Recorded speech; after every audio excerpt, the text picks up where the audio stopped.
standing in integrity with moral values. We vote, we elect our leaders, we pay our taxes, and we have a right to the truth and to government transparency and accountability.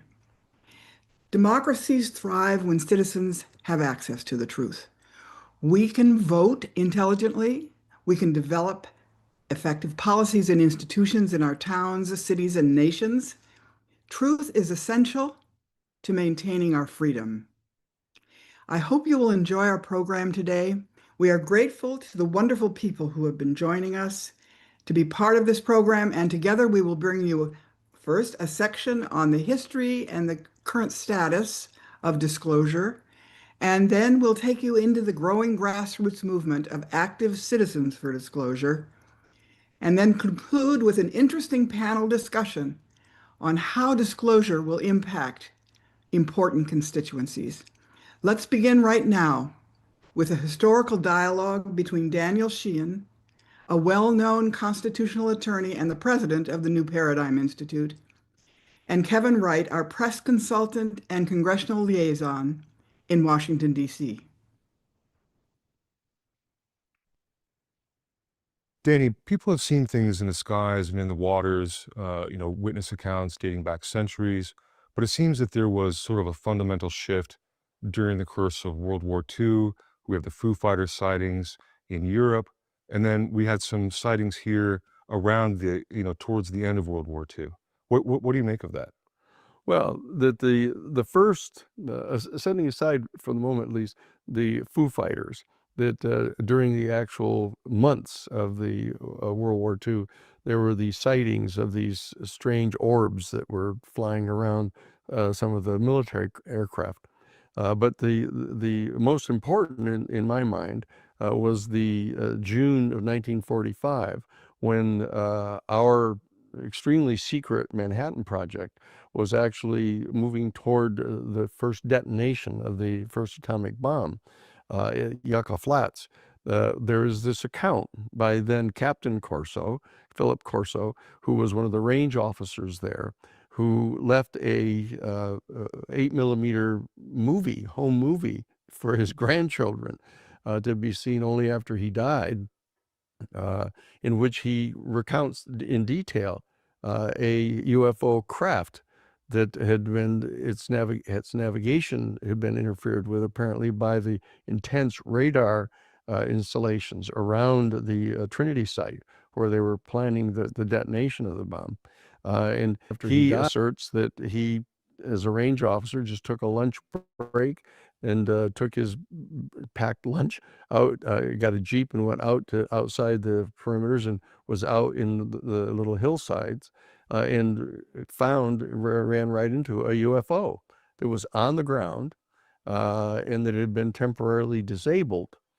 And a being actually came out of this mine shaft that was right near the site where the UFO was, and telepathically reached out to Captain Corso and asked him, please, could you please get the people to turn off whatever this is that's going on here, this radar thing, so we could escape. And Colonel Corso said that it was one of the more important decisions he'd ever made. He decided to do that for them. They seemed so pitiful.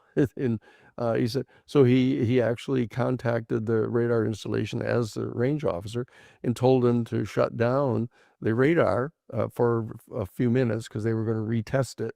And he said that they shut it off, and he saw that this vehicle just streaked right out of sight, just took off like that and escaped. So this is the first of the kind of detailed high military official who ended up becoming a colonel and ran the United States Pentagon's Foreign Technology Division. In August 6th and August 8th, the 509th Bomber Group, the Enola Gay, dropped the atomic bombs on Hiroshima and then Nagasaki. And it turns out that 2 years after that, the 509th, which was the only unit in the entire world that was in possession of nuclear bombs, was the site of the Roswell crash. So that you have another vehicle, another apparently extraterrestrial vehicle with beings in it that are non-human, crashes near the 509th site in Roswell. And the technology is recovered, and Philip Corso is the guy that's assigned to distribute and analyze that equipment. So this was a beginning of a long arc of events that have taken place between basically June of 1945 all the way up to today. So it seems like, from the mid-1940s to present, we've kind of gone from fringe to disclosure, from UFOs to UAP. But I think if we go back to sort of the Roswell period of time and put that into context of post-World War II era, entering full speed ahead into the Cold War with the Soviet Union, and the burgeoning national security state that's, implementing its power structures, and sort of put that into context of how it is that, from first acknowledging that Roswell happened to then dismissing it, saying it was something else, to then just burying it along with, all things related to UFOs. It's sort of, I think it would be instructive for people to sort of understand the layers of complexity here involved in terms of the government keeping this hidden, just equalized. not just from the public, but also from Congress. Oh yes, this is a major issue that is, in a certain sense, parallel with the UFO secrecy issue, and that is the rise of the national security state infrastructure in our country in the immediate aftermath of World War II. That there were decisions made by President Truman at that time, in possession of the knowledge of the reality of the UFO phenomenon, to actually support the passage in 1947 of the National Security Act of 1947. That was passed in September of 1947. But then as of May of 1948, the National Security Council, part of the executive branch, issued just an executive order authorizing the Central Intelligence Agency to engage in covert operations, ostensibly always outside of the country. But what's happened is the national security state has locked onto this issue, the UFO issue, as the deepest secret of the military and intelligence community. In that because, as it turns out, according to the testimony of David Grush in July of 2023, that the military and the intelligence community seized upon this opportunity of coming into possession of the knowledge of the UFO phenomenon and the technologies that are involved. They determined that they were going to be committed to developing that technology, reverse engineering it, to develop a weapon system for the propulsion of our military aircraft and anti-gravity technologies, others that were involved in the UFO technology, that they were going to try to weaponize this. And so what they did is they felt authorized to conceal beneath the heavy layers of secrecy that surround the development of a new weapons system, such as the atomic bomb. Right. We had the entire Manhattan Project, where thousands of people were involved in the development of that secretly, and they were able to keep it secret up until the detonation of the bomb, which publicly revealed its existence. In this particular instance, there are hundreds and hundreds of people that have to be involved in maintaining the secrecy around the UFO reality. And the fact that our national security state infrastructure is engaged in a process of trying to reverse engineer this technology, rather than revealing to the world the fact that there's an extraterrestrial civilization, that our solar system is part of a much larger galaxy in which there are a number of other highly intelligent and highly technologically developed but distinctly non-human beings. And it sounds kind of absurd on the face of it that that some kind of government structure, such as the national security state, could actually deem it to be appropriate to keep this reality secret Right. from the people of the world, simply because they're so dedicated to wanting to develop a weapons system based on the technology. So that's the bizarre situation that we're in. And they have felt, the national security state people have felt compelled to even lie to Congress about it. I mean, a complete, absolute violation of the Constitution. The executive branch is supposed to be overseen and coordinated by and given policy instructions to by the Congress, who are the elected representatives. But that we've Thank you, Sarah. encountered this development Thank that's you. happened here in our country over the I'll be last back in a 80-year minute. I'm just period, watching the last where 8 the minutes of the military and the football. intelligence community has done the thing that is always a problem in human nation states, is that the military rises to a position of power where they can dominate the civilian authorities. And that's happened in our country. We're actually in that state right now. Which is precisely what Eisenhower was warning of when he was talking about the military-industrial complex when he was giving his farewell address. But one of the questions I often get when I'm meeting with members of Congress or their staff is, you know, They've if just this is all scored. It's true, 2-1 to you know, how United. is it Get possible in, that this get was, you in. know, hidden so well from us? And one of those is, you know, the use of disinformation against the American public and elected officials themselves. If you go back to Project Sign, Project Grudge, Blue Book, the Condon Committee, all of it, you know, in hindsight now is, you know, very apparent that these were all tools of disinformation. That's right. Can you sort of explain how that process has evolved and then how it's still continuing today? Yes. What's happened is that the executive branch, military and intelligence community, has deemed it so important to safeguard the secrecy of their having access to this UFO technology, which they want to develop into this special generation of weapons, primarily weapons delivery systems, to be able to propel a nuclear device, you know, into Russia or China or wherever they might want to deploy it, you know, basically within short minutes.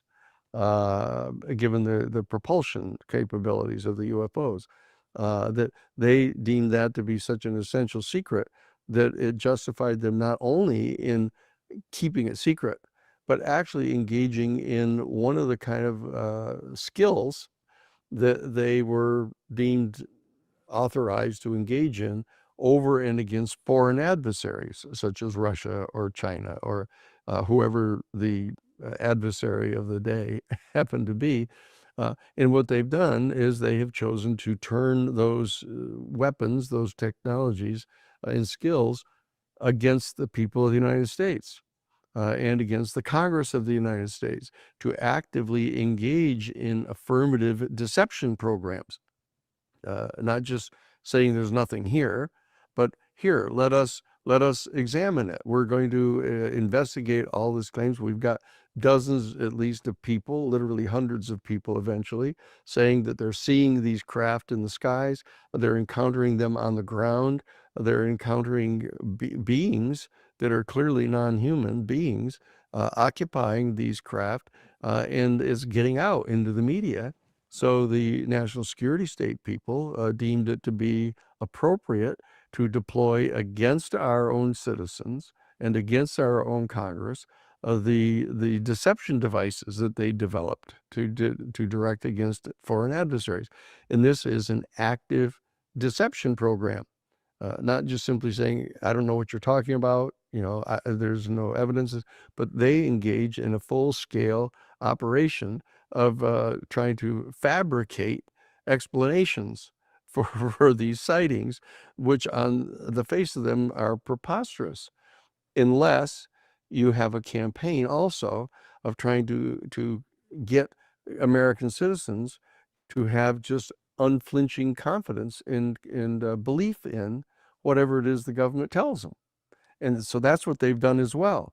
They've engaged in this entire propaganda of trying to convince the American people that the military and the intelligence community is supporting democracy around the world and trying to promote individual liberties around the world, directly contrary to the overwhelming factual evidence that isn't what's happening here. So that our people are being subjected to an aggressive campaign of disinformation and deception on the part of the national security state. This is a fundamental danger. Whenever you allow the military in your intelligence community to start becoming too strong, and that's what's happened. So that the subtext of the whole UFO issue is the revelation of a very serious constitutional problem that exists in the country right now.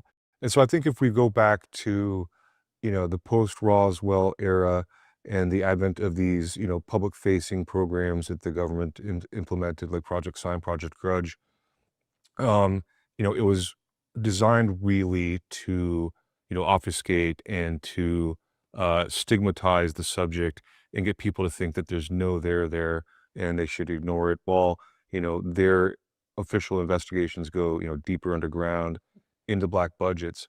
But it's funny that, like the 1971 Australian intelligence assessment really came to the conclusion that, even then, that the government, the U.S. government was engaged, in a deception campaign, because their ultimate goal was, of course, what we're talking about here, which is these reverse engineering programs, and to, create, stealth craft that can perform in ways that these UFOs are doing. So, it seems that after the 1969 closure of Project Blue Book, for example, we went into sort of this dormant period where the government wasn't acknowledging any sort of official investigation, but clearly there are things going on behind the scenes.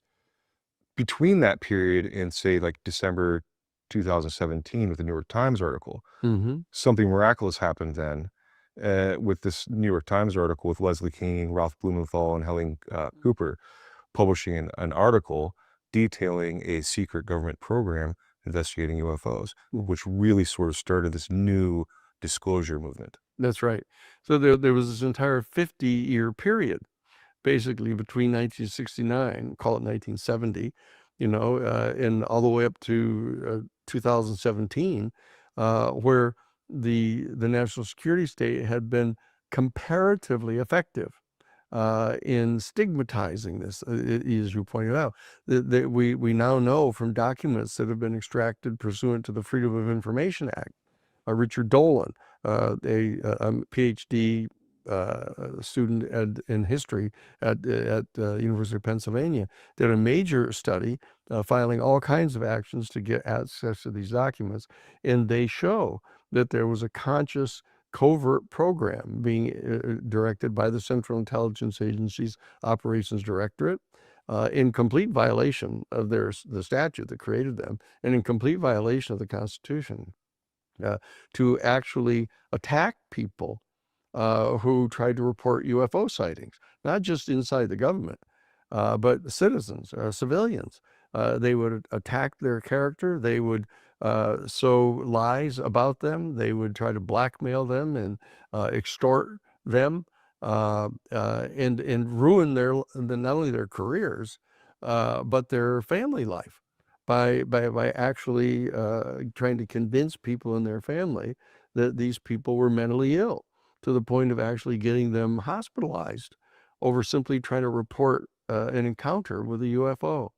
To go back a little bit, back in your career in this UFO topic, I mean, what you're talking about really is at the same time, the military is sending military personnel who had eyewitness accounts of UFOs and sending them for psychological evaluations with Dr. John Mack. Yes, yeah. In fact, inside the United States Army and the Air Force and Navy at that time, they had actual policies that if in fact an enlisted person or an officer in the military, any one of the branches, insisted upon filing an official UFO encounter report, that they were first instructed not to do it by their superiors. They were told that this would be an adverse event in their career, but if they insisted upon doing it, they were then immediately sent to have a psychiatric examination. And that goes into your record, in your military record. And it turns out that one of the psychiatrists to whom a number of these higher ranking officers were sent to have this psychological set of tests was Dr. John Mack at Harvard University. He was the chairman of the Department of Clinical Psychiatry at Harvard Medical School. And he, after performing these psychiatric evaluations of a number of these high-ranking U.S. military officials, became convinced that they were completely sane, and that they were reporting this extraordinary set of facts in his mind. And so he began trying to figure out what might be going on here. And he at first tried to explore the potentials of there being some new, unique, bizarre kind of psychiatric condition that had no diagnostic identifiers to it at all. But he became convinced that wasn't true. And so he began to look into the actual nature of what their experience was, that he was convinced they were completely sincere in their certainty that they'd had this experience. So he actually wrote a major, to be peer-reviewed scientific paper about this and submitted it to the New England Journal of Medicine, the kind of top peer-reviewed document with regard to the psychiatric issues. And they rejected it and refused to publish it. And so he ended up getting it published as a book, and it generated a major upset on the part of the faculty and administration at Harvard, who instituted this kind of ad hoc committee to basically excoriate him and threaten basically the revocation of his tenure if he didn't stop talking about this. And I was retained by Dr. Mack to represent him, and we encountered this extraordinary pushback from the university and the faculty, because they had been so thoroughly brainwashed by this covert program that the national security state had fielded, that they actually convinced high-ranking academics that there was nothing to this. And that stigmatism continues on to today, but I think it's also important to point out that the sending of military personnel for psychological evaluations wasn't really done to see whether or not these people were actually crazy or not. It was actually done in a form of intimidation. And not any doubt about that. Plays a role in, people like David Grush coming forward and others who have information but are fearful of losing their clearances, being made to look like they're crazy, losing their livelihoods, and other threats and forms of intimidation that these whistleblowers have to go through. Yeah, and so what we've done, those of us who have been attempting to get at this information, have drafted legislation to get passed by Congress protecting whistleblowers. We've proposed actually a 15-page statute that is specifically designed to uniquely protect people who have information about this UFO phenomenon, and about the reverse engineering program, and about the fact that they've actually recovered bodies from these craft that they have proven through DNA testing to be non-human. And that, but in order to get that information disclosed, we've got to protect the people who have firsthand knowledge about this, who end up having clearances in non-disclosure agreements, which they are threatened with imprisonment, basically, if they reveal this information, even to Congress.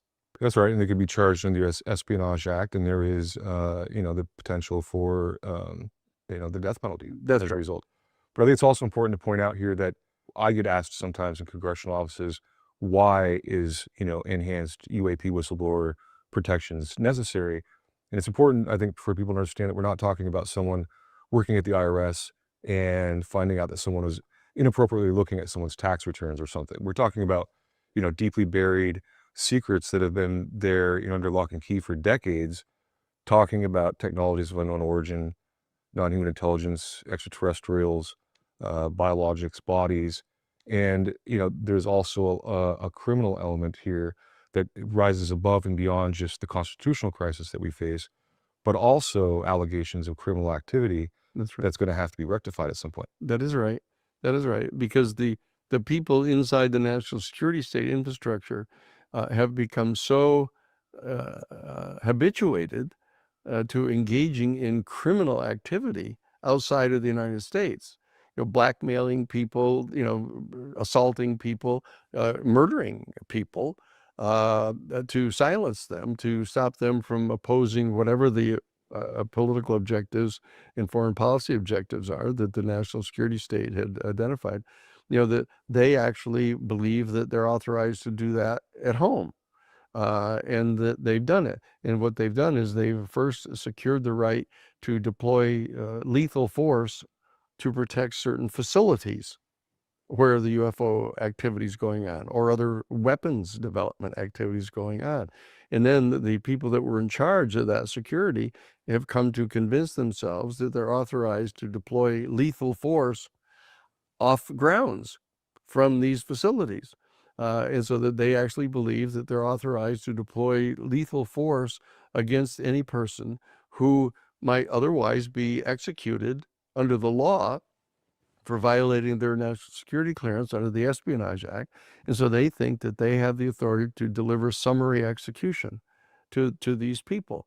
And this is known by members of Congress, known by other officials inside the government who know about this information. And I've actually spoken directly face to face with a person who had taken such a security oath and had been specifically informed that he was in the crosshairs to be executed because they erroneously thought that he had revealed certain information. So that we know that this program exists, and it's something that Congress, by definition, is afraid to investigate.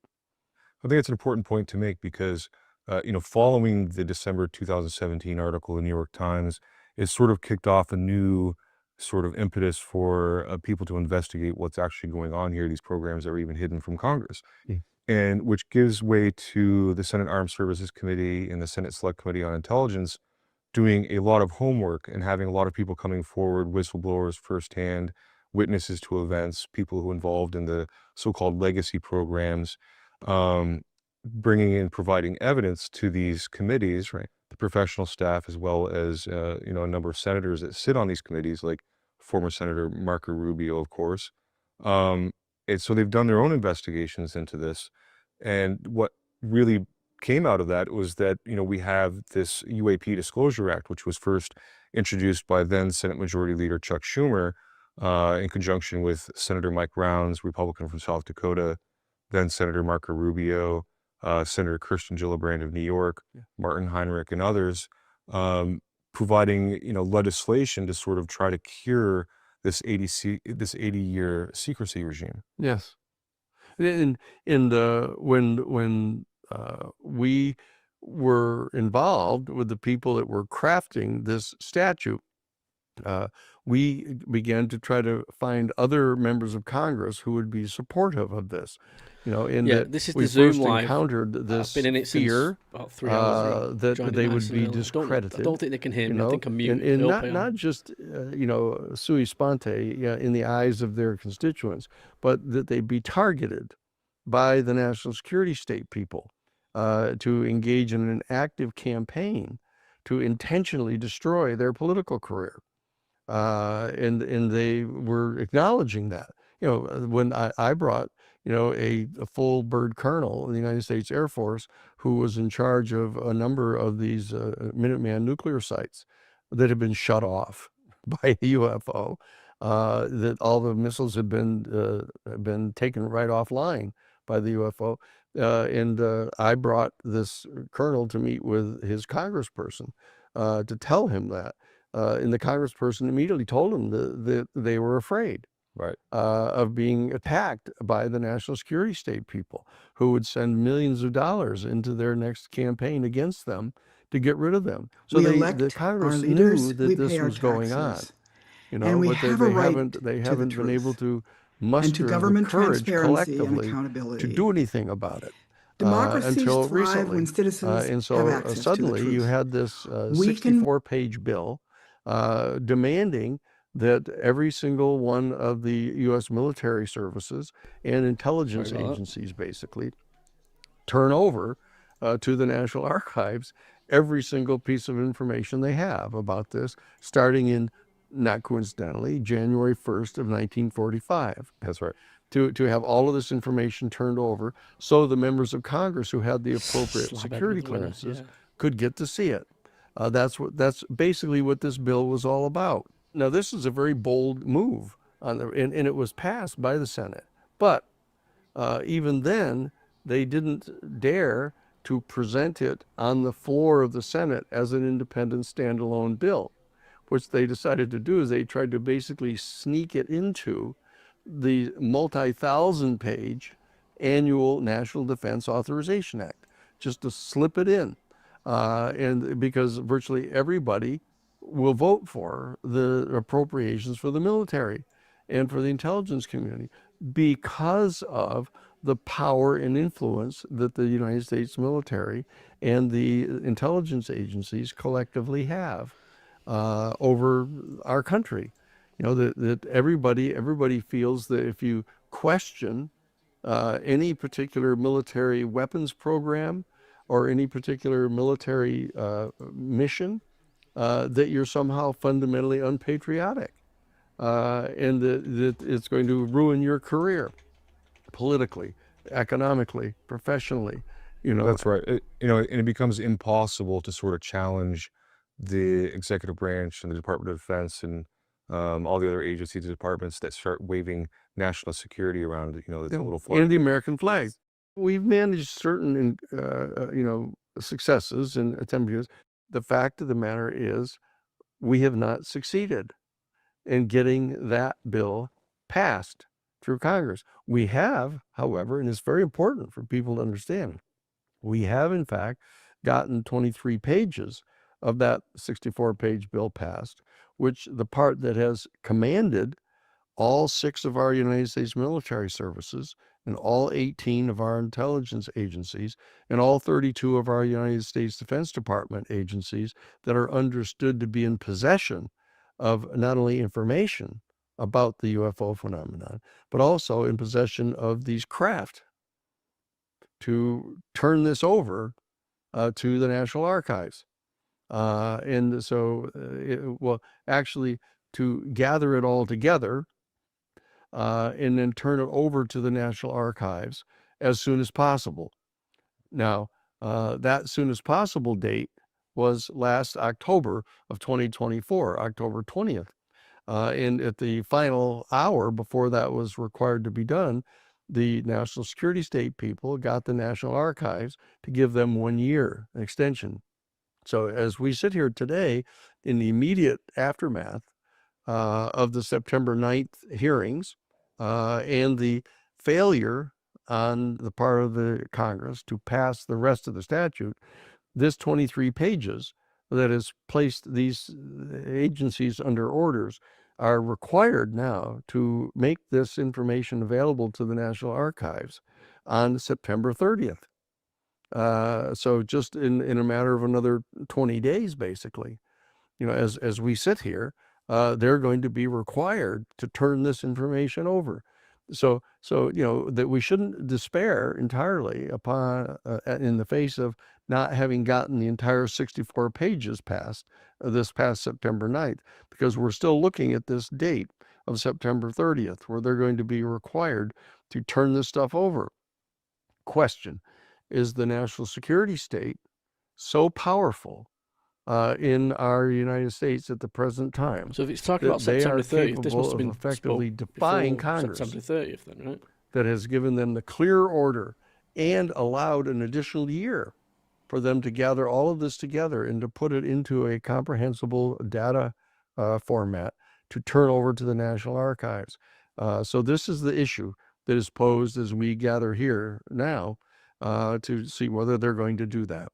Dan, you brought up an interesting point, because we're talking about the December 2017 article from New York Times and we step back a bit to, the New York Times fighting for truth and transparency with the Pentagon Papers, and it really brings up an interesting question.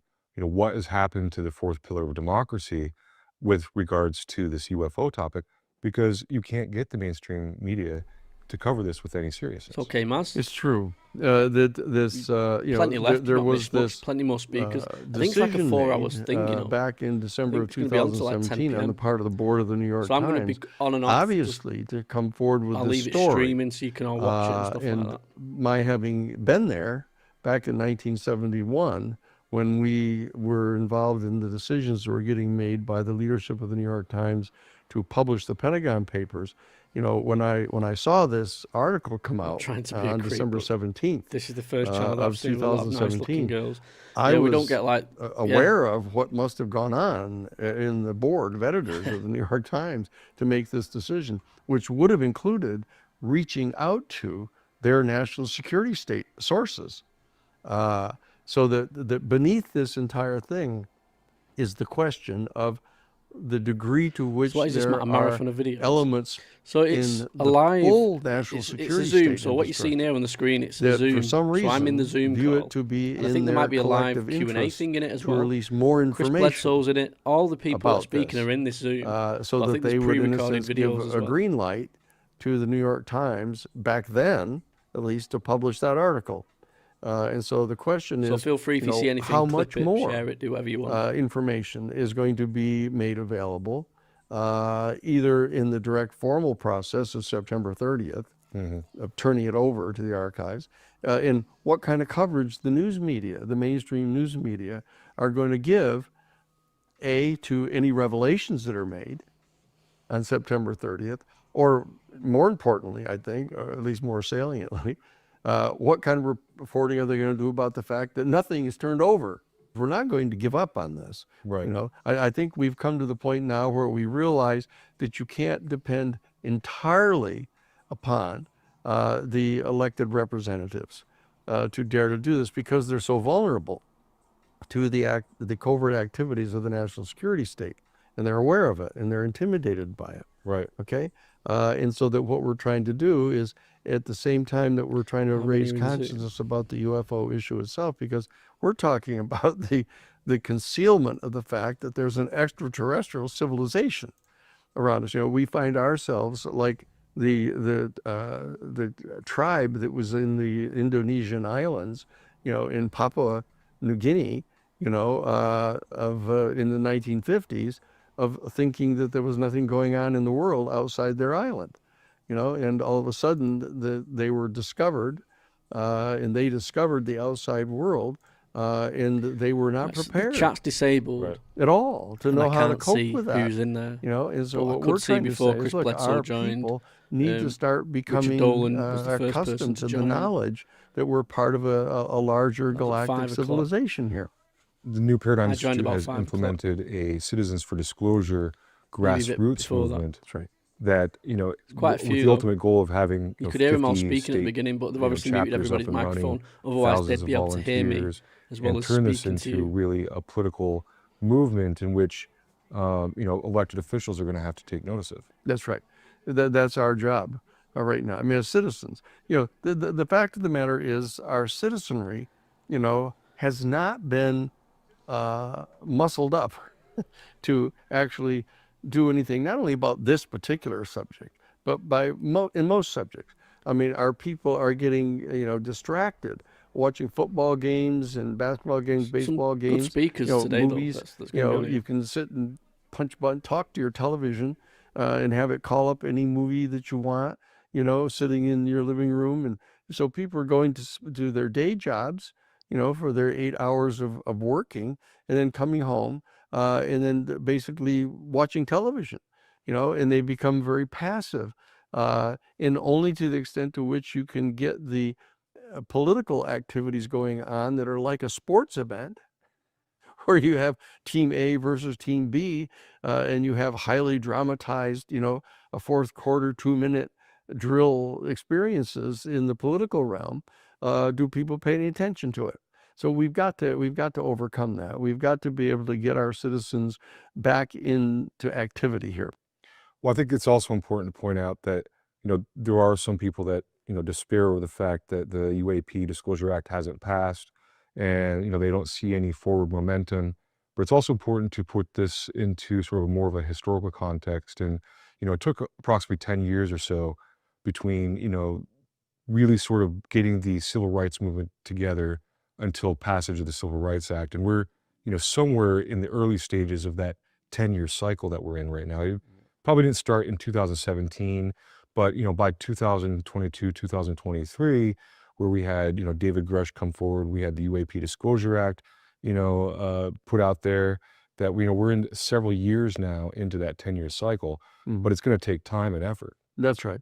No, this is going to require us to organize our people, communicate information to our people, conscientize the people, that is, raise their consciousness about this to the point where they're not afraid of the subject at all, and get the people involved in trying to determine to what degree and in what manner we're going to need to amend some of our major institutions here on our planet. Our economic institutions, in order to absorb the potential new technologies, they're going to have dramatic impact on, for example, the petroleum industry, because obviously there's some sort of alternative energy source that these craft have that is not, they're not burning coal, right, or gasoline to fuel these craft, and so the geopolitical structures, our treaty organizations and stuff on our planet are going to have to come to include these other beings.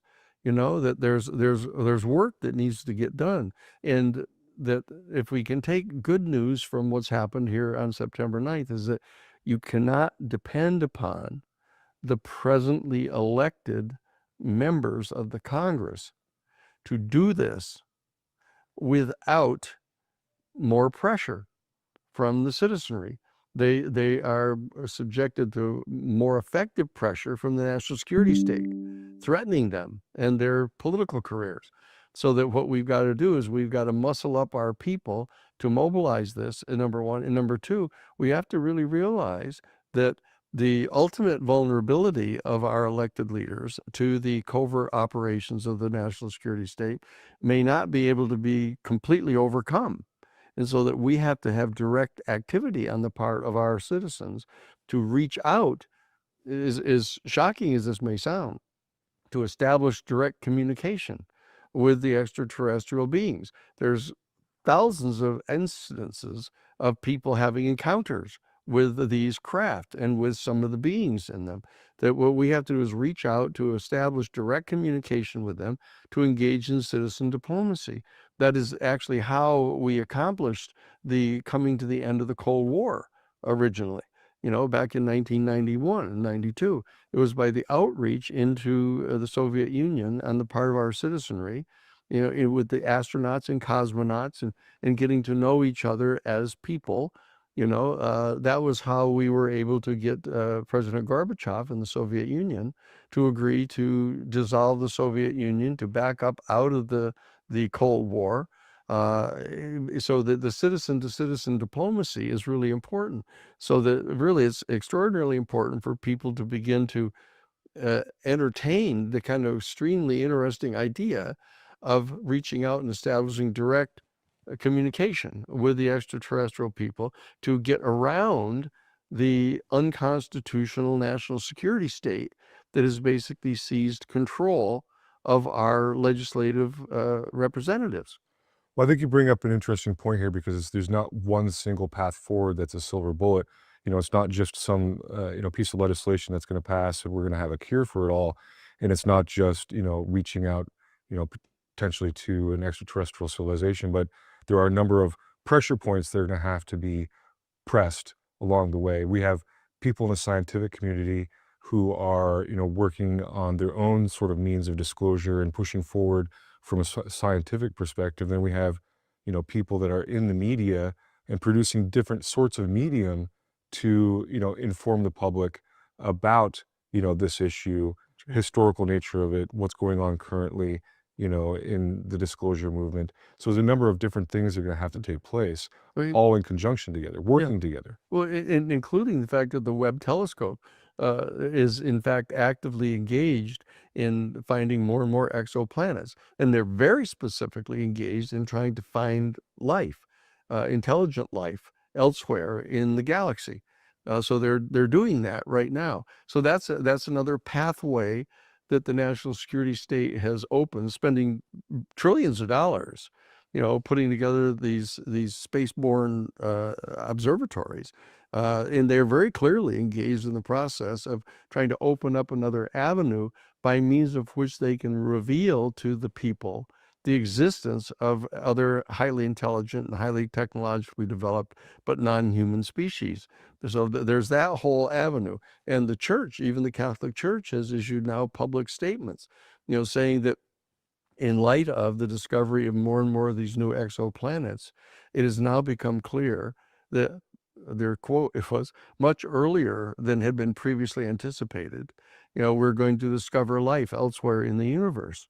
And therefore, the time has arrived for our citizenry to engage in this extraordinarily important conversation about the profound philosophical and theological questions that are presented to us by the discovery of life elsewhere in the universe. And I had a direct conversation with Father Jose Gabriel Funes, who was instructed by Pope Benedict to issue this official statement on the part of the church. And he said, look, Dan, we're not talking here about the discovery of some single cell life form under some frozen sea, on some moon cycling, some planet in some distant star system. We're talking about, another highly intelligent, highly technologically developed, but distinctly non-human species right here in our Milky Way galaxy. And so that's what we're dealing with. Right. So we have the wind of reality at our backs, and we need to understand this. So it's time for us to get our sails up, catch the wind, and move to the horizon here, and not be afraid to go across the horizon and realize that there's life on the other side of this horizon, and that's where we have to go. Well, I think it's a good upbeat way to end this segment. But, this is the second annual Global Disclosure Day. And do you have any sort of parting thoughts that we're, a year into this Global Disclosure Day and, the path forward? The people who are watching this today need to reach out. And this is the test. You have to reach out to 2 or 3 of your other friends and your neighbors and your family members, and have them see this, have them watch this information. We're going to be having people talking here and discussing this who are highly placed government officials and others who are expert in all of this, and come to realize this is true. Okay, but only to the degree to which each person listening to this discussion that we're having is willing to do that over and above simply viewing this as an interesting kind of listening experience, but that they're willing to pick up and do the stuff that's necessary. That's what's going to make the difference here. That's what's made the difference in, getting the Pentagon Papers published. That's what made the difference in getting the Vietnam War to end. This is the difference in the civil rights movement that got it to happen, was people were willing to get out in March, willing to get up and go meet with their members of Congress, willing to litigate in the United States court systems. All of these things are going to be necessary, and in closing, I would point out all of these things are going to be necessary in order to demonstrate to the extraterrestrial beings that we're really worthy to be considered part of their civilization. We can't be continuing to conduct ourselves as though we're some complete primitives who think that we're on this little island and that there's no life outside of our island. Right. We've got to move beyond this island, Earth, out into the outside world of our galaxy. that this is what we have to do.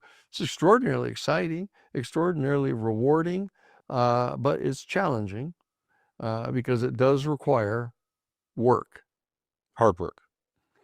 Right. Yeah.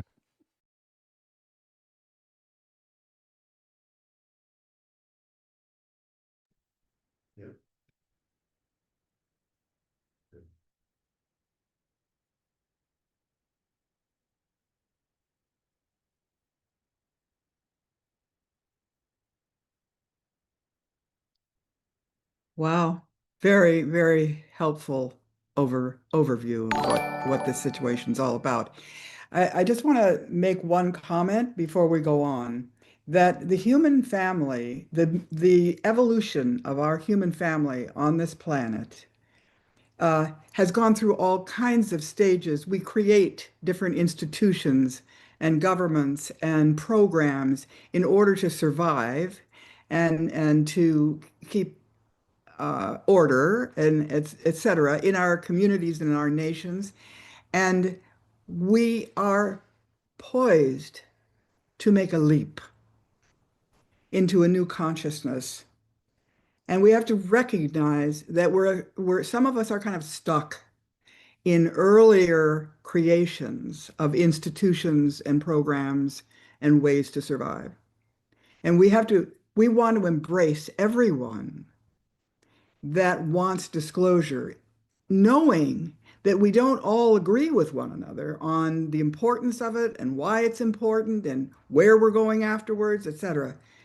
But we want to work with everyone who understands that if we make this leap in consciousness and we understand these truths that have been kept from us, we can go into what might be called a golden age of new science, new consciousness, new institutions for the benefit of all humanity. And we are lucky today to have a interview presentation from a man who has invested a lot of his life in the last 2 years towards disclosure. His name is Kirk McConnell.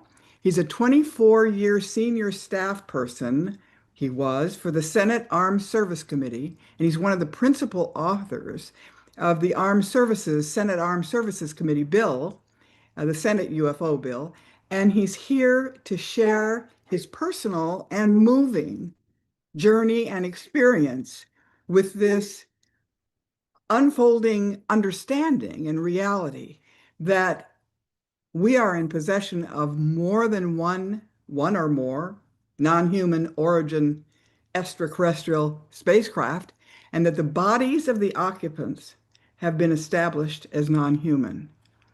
He began this journey not knowing that, and has for 2 years worked very hard to help us all get to a place of knowing the truth.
transition to CFD.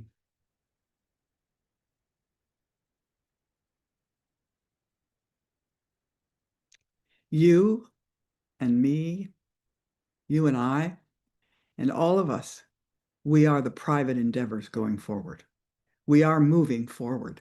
We're launching a new educational and action campaign for the remainder of 225 and going into 226 to stay abreast of credible, unfolding information in this dynamic disclosure campaign.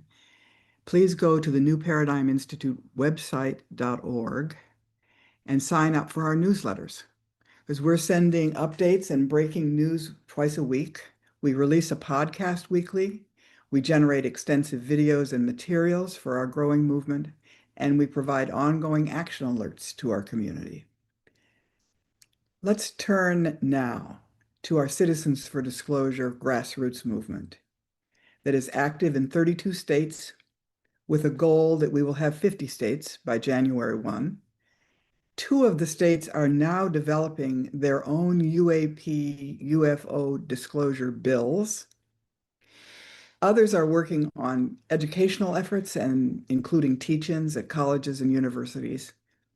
And as we move into 2026, we are building out local teams, hopefully eventually in all 435 congressional districts, and leading a disclosure pledge campaign for all congressional candidates.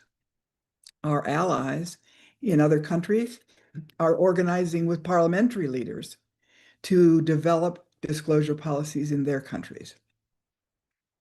I hope you will decide to become a member of our organization and support us financially, and also to become a citizen, an active citizen for disclosure. You can sign up for both of those things at our website. And now let's go and listen to some of the Citizens for Disclosure.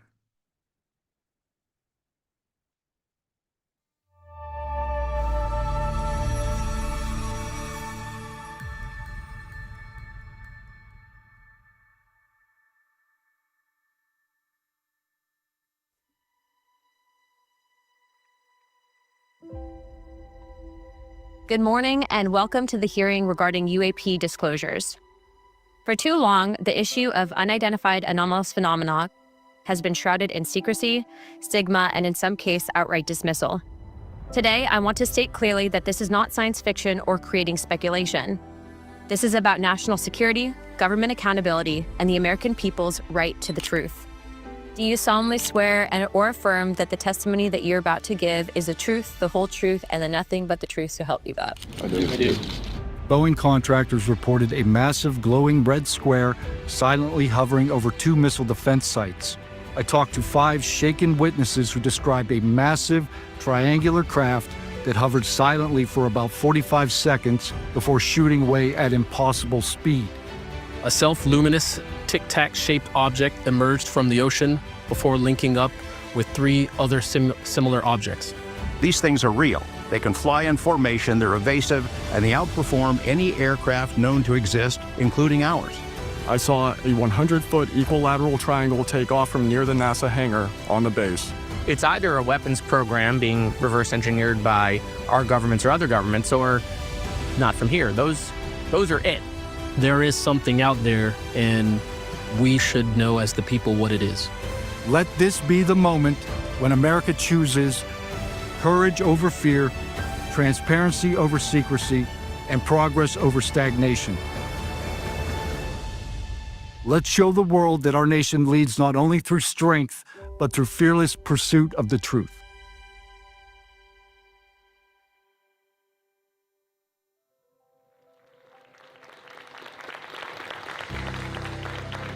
That's a good one. I'm on it. My name is Nathan, sir. If I can help, you holler at me. Thank you, sir. UFO and UAP disclosure is important to society because there's a change in perspective that needs to happen. The reality of what exists has never changed and will not change. There is a force, unfortunately, that is trying to withhold that information at this point, and we have to stand up and say no more. To help bridge the gaps between people and to bring us closer together and remember that connectedness is what will literally get us out of the mess that we're in.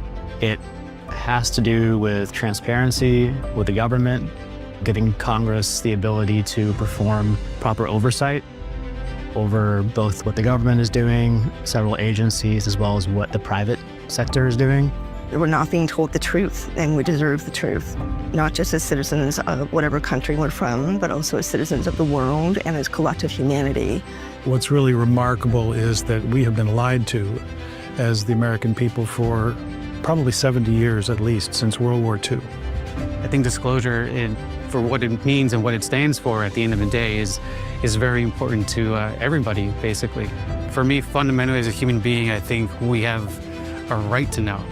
We're entering into an inflection point, a tipping point, as a nation, as a species, and as a world. Which helps, like, UFO disclosure is part of our evolution of humanity, expanding our knowledge of the universe, it's what we've always done since the beginning of civilization. What's over that mountain? What happens if we plant this crop? What happens if we make this machine?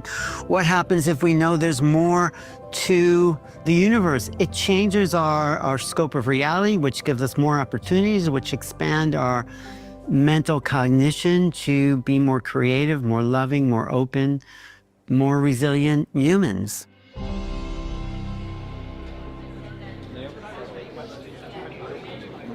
At the end of the hearing, you said, we've had the hearings, we've talked the talk, now it's time for action. Are you hopeful that this hearing did enough, move the needle enough to really get some of the action that you're talking about? I hope so, but what's going to have to move the needle is the people that are watching, the people that care about this. Until they call their congressman, call their senator, and reach out to the president and make it clear that this is a priority, they're not going to make it a priority. This is something that affects everybody and is the biggest and most important legislation and event that is happening as a species. In this country, we're very blessed to have the right, we the people. What do we do with that privilege? Do we stand up and use it and fight for what we believe in? Or do we lay down and let the forces may be just roll us over and say, oh, you don't need to know that because we like to have power and you can't have any? No social movement started in a silo. It was about bringing people together, like with the civil rights movement, with any movement. We've been lied to. We've been lied to about systemic injustice our whole life, and this is another component of that. The work that we're doing is all about raising public awareness around the topic of UFOs, around disclosure, around whistleblower protections, helping the public understand that this is a legitimate issue, that there are very credible people who are part of this. We need to grow up and take ownership and responsibility for who we are. And Citizens for Disclosure is an opportunity to do that, to really take ownership of our humanity by exposing truth, exposing corruption, exposing dishonesty, exposing a very long history and tradition of deception. And we deserve better. I think it's important to organize on a grassroots level because that's the only way things get done. I mean, no one's going to come down and give this to us. History has shown that anytime you want change within society, it starts with the grassroots. It starts with people who want to make a change and want to start a movement. No one from the government's going to come down and be like, oh, well, here's the answer. No contractor's going to come out and be like, well, here's the answer. Citizens for Disclosure and the New Paradigm Institute are doing amazing work, especially young people coming together from all different parts of the country. There's nothing more important on the planet than getting the word out about this. People's movements eventually catch on, they catch fire, they ignite. This could be the new paradigm for humanity with our founder, Danny Sheehan.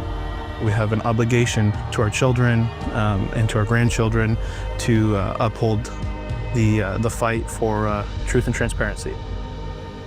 I offer you my apology. Something that I have never gotten, and I'm getting it to you. I swore an oath to the Constitution of the United States, an oath that demands truth and transparency for our democratic republic to function. Each day these truths remain hidden from our citizens, humanity drifts further from the principles our nation was founded to uphold. Each day victims of crimes committed by agencies and companies maintaining this secrecy are denied justice as another day our Constitution is shredded. The time to act is now. Thank you.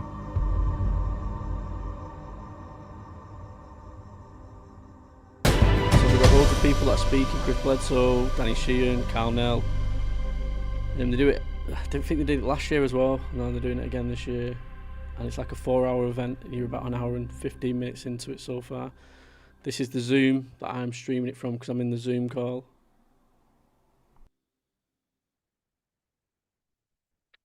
Again, I invite you to go to the newparadigminstitute.org and sign up to be a citizen for disclosure. Now let's turn our attention to the discussions with people who have a lot of experience. She's called Sarah Nelson, in case you can't see her name there. Expertise in different areas of work and different constituencies. We're going to start here with a discussion between Colonel Karl Nell here we go, Karl Nell. and Richard Dolan. Colonel Karl Nell has in a lot of executive experience in both the aerospace industry with some of the top companies in the aerospace industry, and also in the Pentagon. He has had very high-level leadership positions in the Pentagon, but he's been on the task force that was researching the history of this entire issue after Lou Elizondo's story came out in 2017, which began this whole period of disclosure. And so he is very knowledgeable about what the concerns of the aerospace industry are, what the concerns of the Pentagon are, and he has devoted his life for the last 2 years to trying to sort this out and think this through. And Richard Dolan is known as the historian. He's a former PhD student at the University of Pennsylvania, and he is known as the historian for UFO UAP history in this country and globally. He's written several really important books about it, and he is just now releasing information on all of the activity under the ocean and under the lakes and in the rivers, where it appears that hello, son of Anu. UFO Welcome in. beings Are you from TikTok? Are coming and going in and out of these waters, perhaps with bases under them. So these two are going to discuss the sort of cycles of disclosure activity. But I think it's important. They're both, we deeply appreciate both of these people and everything that they have done and continue to do to help figure all this out. And it's so interesting because they are coming at it from two different places. I mean, Richard is an expert on the whole history of this movement, and Karl is aware of the concerns that the national security state and the leaders have about this. And it's very interesting and very helpful that they have had a discussion for us in our program. Good afternoon. My name is Kevin Wright. I'm CEO of Solve Advocacy, and I serve as policy liaison for the New Paradigm Institute to Capitol Hill. With the failure of Congress to pass the UAP Disclosure Act for a third time in a row, we thought that'd be an interesting conversation to have about the cycles of disclosure. And there are two people here we have with us today who are probably the most qualified to have that discussion. We have retired Army Colonel Karl Nell, aerospace defense executive, and we have historian Richard Dolan with us today. So we'll let them take it over from here. Thank you for joining us. With the failure of Congress. Thanks, Kevin. You want to start this, Karl? This is really something that you, I think your ideas have prompted this discussion, and I'm really interested in discussing it with you. Well, thanks, Richard, and Kevin, appreciate the introduction. Yeah, Richard's probably the best person to probably kind of bounce some of these ideas off of, since he's an expert, having studied this field for many decades. So I guess the postulate I've got is that this recent cycle of disclosure that we might say started in 2017 with the Navy videos and Lou Elizondo coming out and as a whistleblower making various assertions, that cycle of disclosure is effectively ended with the failure to pass the UAP Disclosure Act, and with sort of the fourth or third in a series of hearings on the topic that I think increasingly have moved the needle less and less. And so in some sense, it seems like the people that have been at the forefront of this recent cycle have said what they've had to say. It's starting to become stale in the sense of being repetitive. The conversation isn't necessarily advancing to new topics, but really more importantly, the mechanism in order to which to address these whistleblower issues is not gaining traction. And, particularly to kind of maybe amplify upon that, I think the essence of that Schumer-Rounds amendment was to create a management structure that you could argue perhaps mirrored the original process that was maybe put in place by Truman and Eisenhower to manage this topic, but to do it in a manner that was assured to have proper congressional oversight and proper transparency and accountability to elected officials, which had ceased to pertain at some point in the past. And so essentially by not passing this, Congress has written themselves out of any type of way forward, and without a control group to manage the policy aspect, then the government's really not going to be in a position to deal with ramification of any released material. And so increasing whistleblowers, increasing attention is going to force the government into a reactive mode and really a hunker down mode. So my view is that this cycle essentially has ended, and we should take stock of what worked and what didn't work to think about maybe a new way forward. So that's sort of my view on the current state of play. It's really, really provocative and interesting thesis, Karl. And honestly, there's a lot that you say that I find myself agreeing with. We've gone through, historically speaking, the UFO community, I'm going to say UFO here, has gone through, as you were implying, a number of cycles of this kind of process. Early 1950s, you could say, in the early 1960s, when the CIA director Roscoe Hellencoat, a former, resigned from NICAP after they had tried to get congressional hearings in 1962 and just totally failed. We all know about the Condon Committee from the late 1960s. That was another crisis, and actually there were many others after that. The FOIA era of the 1970s seemed like it was going to be another cycle where government documents were being declassified for the first time in the late 1970s, and it was exciting, and people thought, are we going to get the magic document that will prove the cover-up? And then that didn't happen. You had the Rockefeller Initiative of the early 90s, which kind of dovetailed with a lot of the Roswell investigations that were going on, and that didn't happen. And then you had in the 21st century, we've had a number of disclosure initiatives, and as you mentioned, starting in 2017, the last iteration, they've all risen and fallen. The only thing that I would want to emphasize that makes this last cycle different is I think that it's raised the level of discussion publicly to the highest level that I think that it's ever been. More information has come out in this last 7-8 years, by far, I would say, than what we have seen in any of the earlier cycles. And so if it's true that this is the end of a cycle, maybe it is. I mean, the Disclosure Act's failed 3 years in a row, as you pointed out. But I'm not quite convinced that the sleep cycle between this one and the next one may be as long as between some of the others. Like, I don't really know that I can predict that. I do watch that this actually is over. Mind speaking to him. It could be, or that B, if it's over, the interim between this one and the next one is going to be all that long. I mean, just one example. Then I'm going to hand this back to you. Whistleblowers.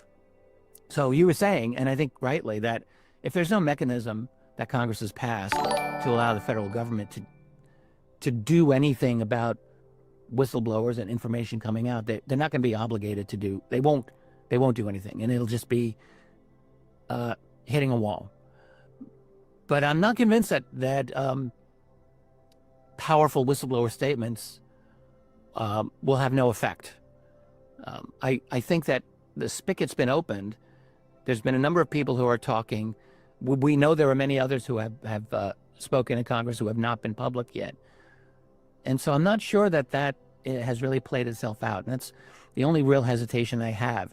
And as long as there are new whistleblowers coming out, as long as they have powerful, credible information, I think that could keep generating momentum in one way or another. Although, as far as legislatively, I agree. I don't know how that would happen if Congress can't pass a UAP Disclosure Act. Yeah, no, that's interesting. Yeah, I guess, history isn't necessarily like a linear arc, but maybe it's sort of, in this case, like a sawtooth. In other words, like 2 steps forward, 1 step back. And so maybe we're building, on previous work. So each of these cycles of disclosure, if you will, is maybe gaining more traction. But I still think like we've had a major reset.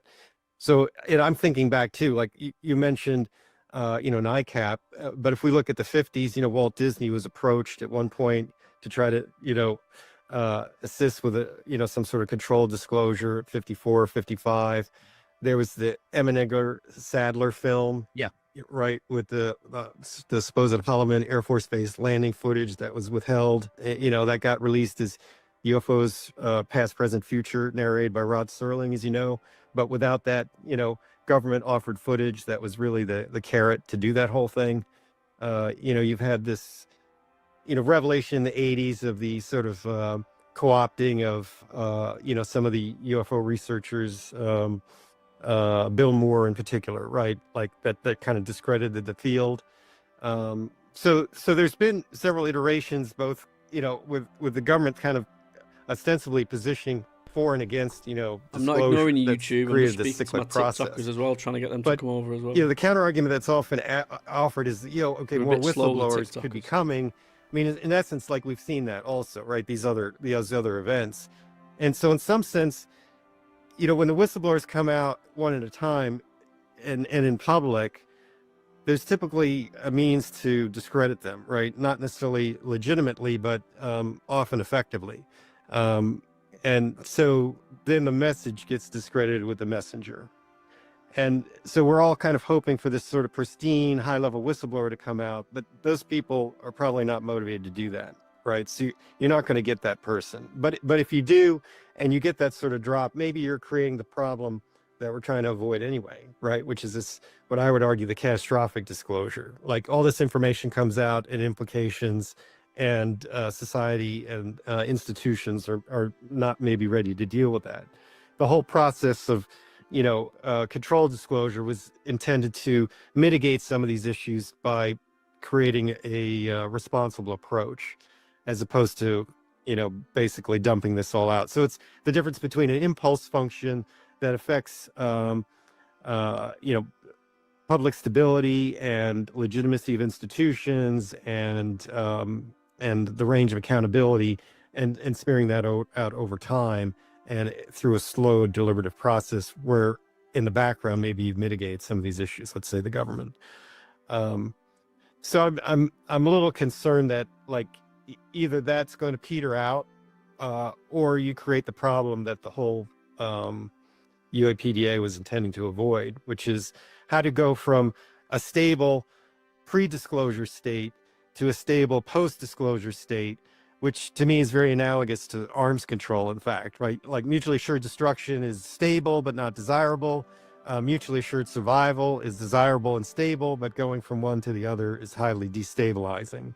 And so how do you do that without really causing the problem? In other words, preemption, right? Like preemption in an arms control situation is what you're actually trying to avoid. So going from pre-disclosure to post-disclosure could precipitate that sort of catastrophic situation that we don't want. So in other words, the whistleblowers, I'm less enamored about that being the best approach. It's like you've got to either convince the executive to unilaterally do what we think we want them to do, or move into the sort of political action sphere and make this a mainstream political issue, maybe writ large in terms of government transparency, and get elected officials that understand this topic to a deeper degree and ultimately get them into leadership over time. So, in other words, a whole new cycle of activism and disclosure. When you put it that way, especially the last thing you said there, it just caught myself thinking, how in heck are you going to be able to get that many number of members of Congress to be sophisticated with this issue to actually do what you're saying? I don't know how that would be. One thing, though, a couple of thoughts. So one, the idea of avoiding catastrophic disclosure. You and I have talked about this privately before, and I kind of think like trying to avoid catastrophic disclosure is almost like squaring the circle. I think that genuine UFO disclosure is inherently catastrophic. It's inherently destabilizing. I don't really see how you can do it other than to roll out such a controlled level of disclosure that you're essentially, the state would have, I would almost say, totalitarian levels of control over information flow to an extent that it would be deceptive disclosure. That's my own opinion. I just think the subject is far too out there. It is far too just paradigm shifting in terms of like past government criminality, you could say, in terms of the scientific implications. Like it would be difficult for me to think how government could just slowly roll out a disclosure while the public is saying, wait a minute, this is real. So what technology are you hiding? How come we can't get access to it? Like I think if there's ever a genuine acknowledgement by the U.S. government in any way, which has not happened yet, there has been no official statement by any responsible existing U.S. government official that UFOs are not from our civilization. They haven't done that. But if they ever do that, and if it's official policy, I think they're going to have a very hard time keeping that door closed for very long. And so for them, that would be a catastrophic disclosure. And that is why we were talking privately just earlier. I think the U.S. government is never going to be in a position to sanction a genuine pro-disclosure position. The executive branch never has, never. And Congress only recently part of Congress has been pushing this. So it's very difficult to get these guys to move on this. Having said all of that, I just want to emphasize, like, I don't think it's controversial to say that we're living in the most technologically revolutionary, transformative period in human history. The ground is shifting beneath our feet as we speak. No one even knows what the next 5 years are going to bring, let alone 20.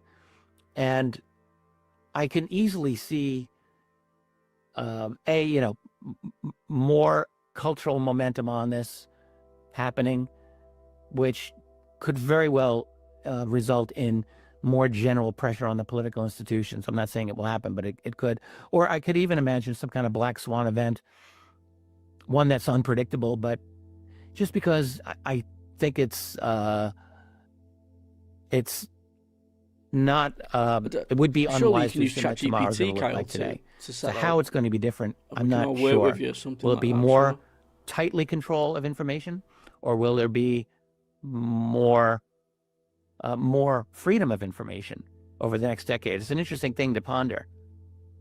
There's a lot of unknowns here, Carl, and the gateway tape's not working. I could see the argument that we're at the end of a cycle, but a couple of weeks ago, because I was. And I also think it's important to, as you're saying, to. I'll have a look at it, when I get time. Decide like what strategies worked, and what did not work. But I hope people, if they don't take this conversation to mean like it's over, let's give up. There's no hope for a genuine transparency on UFOs, because I don't think that's the message you would want to convey anyway, and it's certainly not the message that I would want to convey. No, we're in complete agreement on that. I posing the question as like a pragmatic sort of after action on where we've gotten to since 2017 to inform, do we want to continue kind of in the direction that we're going, or do we need to take an assessment and maybe move in a different direction? And so it seems like apropos and timely to do that. And of course, you've written the book After Disclosure, so you're sort of the world's expert on kind of that concept. And I would say that the government has admitted like UAP UFOs are real, But so that's like the first shoe to drop, if you will. Yeah. But they have not admitted that UFOs are NHI, due to human intelligence. And I'm kind of with you in the sense that that second step creates a crescendo, and you can't like roll that back, right? Like once you go to that second shoe, that is going to like entail a lot more information. No, the conversation is never going to stop at that point. But I think in some sense there's a middle path, right? Like, so instead of denying everything and instead of that second shoe dropping, there's a middle path, right? And I think it really stems from the fact that everybody's got their own evidentiary threshold,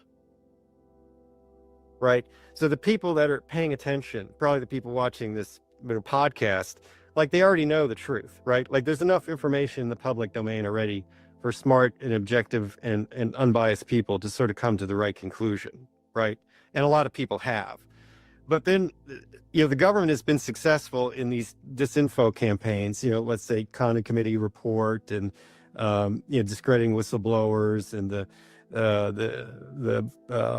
Bill Moore Shandera stuff, to discredit this whole thing, to throw this switch in people's minds, which basically says this topic is like not real, and so I don't even consider the data anymore. I call it like the unreasonable person standard, right? We've got this concept of reasonable doubt, but that sort of implies that there must be some unreasonable standard, right? And so that unreasonable standard, I say, is like where the majority of people are. So you can bring them all this information, but it never resonates, right? So what we have to do in some sense is flip that switch back where they become open-minded, like that the classic state of atraxia, which is basically I'm going to hold in abeyance my opinion on a problem until I get more information. I'm going to accept both positions. So if we can just get people to neutrality on it, then that opens the door to them ultimately maybe considering this. And so to me, that's actually the key to the middle path, because what you do is you make the information more and more obvious to more and more people. And by their own nature, people are going to have, a range of thresholds based on their predisposition, their background, how much they care about this, what their priorities are in life, etc. And so you can roll out various information that's going to meet these people's evidentiary threshold over time till you get to a point where it sort of becomes implicitly obvious. I think that's actually happening. By the way, that I love any call for more research and more communication and more information on this. I'm all for, because that's what I do, and I like to do that. And I do think that's made a difference, by the way, over the last several generations. I think we are, my sense of this is it's way easier to talk about this subject in public now than it ever was, more than 10 years ago. Thank you, I think Francesca, something has because changed. of your And I do think loveliness, that I'm going there to make you a moderator. is probably a higher level of overall belief in this phenomenon that the public is willing to admit to. Seems to me. That's different than what you're saying. Like, do they believe it's alien or not? But I suspect that a lot of people, if you ask them, do you believe in UFOs? Simple question. I think a lot of people would probably say, yeah, I do. We're not alone in the universe. We've heard this a million times. We don't have a lot of time, and I want to shift gears a little bit to something that's very important and you referred to, which is path forward. This is something that I really want to hear your opinion on. In the last hearing, just a month and a half ago, there was one, I think even more than one statement by members of Congress to the effect that there is something blocking forward movement on this matter within Congress, and that they don't know who's doing the blocking. I do think that, like, you've got members of Congress, they're convinced that there is a force that they are contending with. Maybe they know and they're just not saying in public, or maybe they genuinely don't know. But I'm sure you have thoughts about this. And in terms of anything prescriptive for the future, I guess I want to segue here and ask you, what do you think would be a good prescription for future action? And specifically, I want to include these dark forces within the government and the Pentagon and the IC, who are undoubtedly behind this.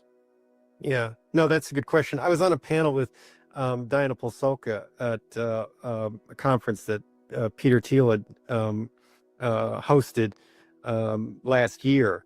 called Hereticon, like, talking about heretical concepts. And it was funny because probably pretty much everybody thought they were heretical, but they're pretty much all kind of in the same zone on almost every topic. So it's pretty funny. But we offered on our panel, Diana and I, on our panel, that non-disclosure is actually a universal across all cultures and time. In other words, throughout human civilization, there's been certain information that is threatening to the power structures that exist. So there's sort of elites that kind of control this information. And you could put the UAP topic as a subset into that, right? Absolutely. Over that whole amount of time. Jim Marrs, just to jump in, wrote Ruled by Secrecy about 25 years ago. Still a classic. And that's exactly what that entire book is about, historically. Yeah. Anyway, right. Go on. So what we're talking about is like changing that paradigm, right? On probably one of the most central issues that would be in that non-disclosure job jar, right? So, like what we're talking about here is not just sort of a priority or important or historic, it's transformative, it gets to the level of biblical in the sense that the world is different after the event. Are you hearing me all right? You can remove the religious voice overtone, but like a biblical event, changes the world. And so that's kind of the nature of this. So we're talking about something that's extremely profound. So I would opine that there are people in Congress, particularly in the Senate, that know the truth. Going to watch you on TikTok. But no, don't watch me on TikTok. I'm coming off TikTok in a minute. And they're, comfortable operating in You're the not system, watching me, you're but watching it's this. maybe just too big, right? And the ramification too great. Better chat. But I would go back also to what I said at the first Seoul conference. There's sort of 6 reasons for non-disclosure. There's the national security reason, right? With the typical, you don't want to tip your hand to your adversaries. You don't want your adversaries to get an advantage, etc. You've got this idea of a lack of a plan. Like, how do we deal with the ramification? Technology of unknown origin or NHI intention. You've got to have a plan to deal with that. You're not going to come out and say, all this is happening, but as a government, we don't know what to do about it. I don't know. You've got the potential for societal disruption due to ontological shock or the implication of institutions being implicated in, covering this up. You've got the potential for covert agreements where people are benefiting from the status quo, either monetarily or through power structures or other agreements that would either precipitate or avoid bad consequences. You've got the potential for covering up misdeeds, and you've got just the regular Karl Nell organizational speaking as well, can't you? intransigence and lack of priority. Just have better things or other things to do. So those all have to be overcome to get disclosure. Ultimately, you want to contract the national security reason to the core, like we did with nuclear weapons and nuclear energy, such that you can make this available. And then you've got to work off those other issues, the plan, societal disruption, etc. And so you can imagine, I think this is sort of true for first principles. I just wanted to know that you can hear me still over there might the be voice. a faction internal that Welcome wants in, Jack. to see this happen but doesn't know how. You've got a faction guessing that's that's benefiting from the hijacked. status quo, and they don't want to see that happen. You've got people that are good intentioned but don't have the authority or the purview to do it. You've got people that maybe know and could do something, but they're not up to the challenge. You've got people that are in the sort of pro-disclosure camp, but they've got maybe a less informed understanding of how to move forward. And then you've got just sort of everybody else that sees this, that switch is flipped that I talked about before, the unreasonable person standard. It's just a topic that is, not a serious topic, and people don't even look at it. So I think all those things predicate a difficult situation. But I'm with you. The idea of this conversation is not to say we're in a pessimistic state. It's to let's take stock of what's worked up to this point, what's not worked, particularly in light of previous cycles of disclosure, and maybe offer some hope for the way forward. So what would, maybe I'll kind of opine at the end, but what I'm working on the high part now. It's quite funny that. Well, I like that. yeah, so I don't know how much time we have left, and I know we're supposed to do this for 30 minutes. So, Kevin, you just keep tab on this if you are able to. Very quickly, one thing that I definitely saw is that mainstream media, establishment media is really important. It's crazy to say that because we're all of a habit of saying no one cares about the establishment mainstream media anymore. It's dead. It's not dead. It's actually very, very influential, not necessarily over ordinary people, but over the political institutions. So as an example, I'll just point out the 2 Wall Street Journal articles that appeared last, I think it was June, that were so execrable and just awful. But, you know, I asked myself, what were they written for? They weren't really for the general public. The general public reads the Wall Street Journal, but political people do. Congressmen, even if they don't, their staffers do. They're very aware of what the Wall Street Journal has to say. And I feel very confident to say that the two journal articles that came out were explicitly designed to throw as much cold water on the UAP Disclosure Act, which was upcoming, which was going to be up for a vote. And this was a step that they took. And I think it was successful, probably.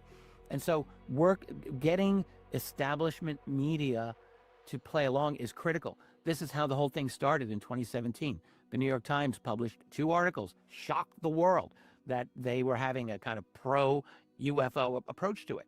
But then what happened after that? Basically nothing. A little bit. Tucker Carlson, maybe among the mainstream people when he was with Fox, was perhaps the most willing to push this topic. CNN did a couple of very tepid pieces, and that was it. Very, very little follow-up. You had the entire mainstream establishment doing zero follow-up on what were genuine bombshell revelations back in 2017, and they did almost nothing. So having inroads into that establishment media is important. How to do that is a really big problem, because that. Do you know there's not many people covering this today? It's insane.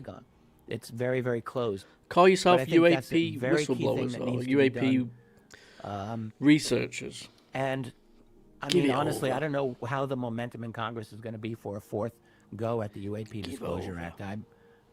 You know this better than I do. It doesn't look hopeful, but this never looks hopeful, and yet people try anyway. So at some point, perhaps we'll have some success.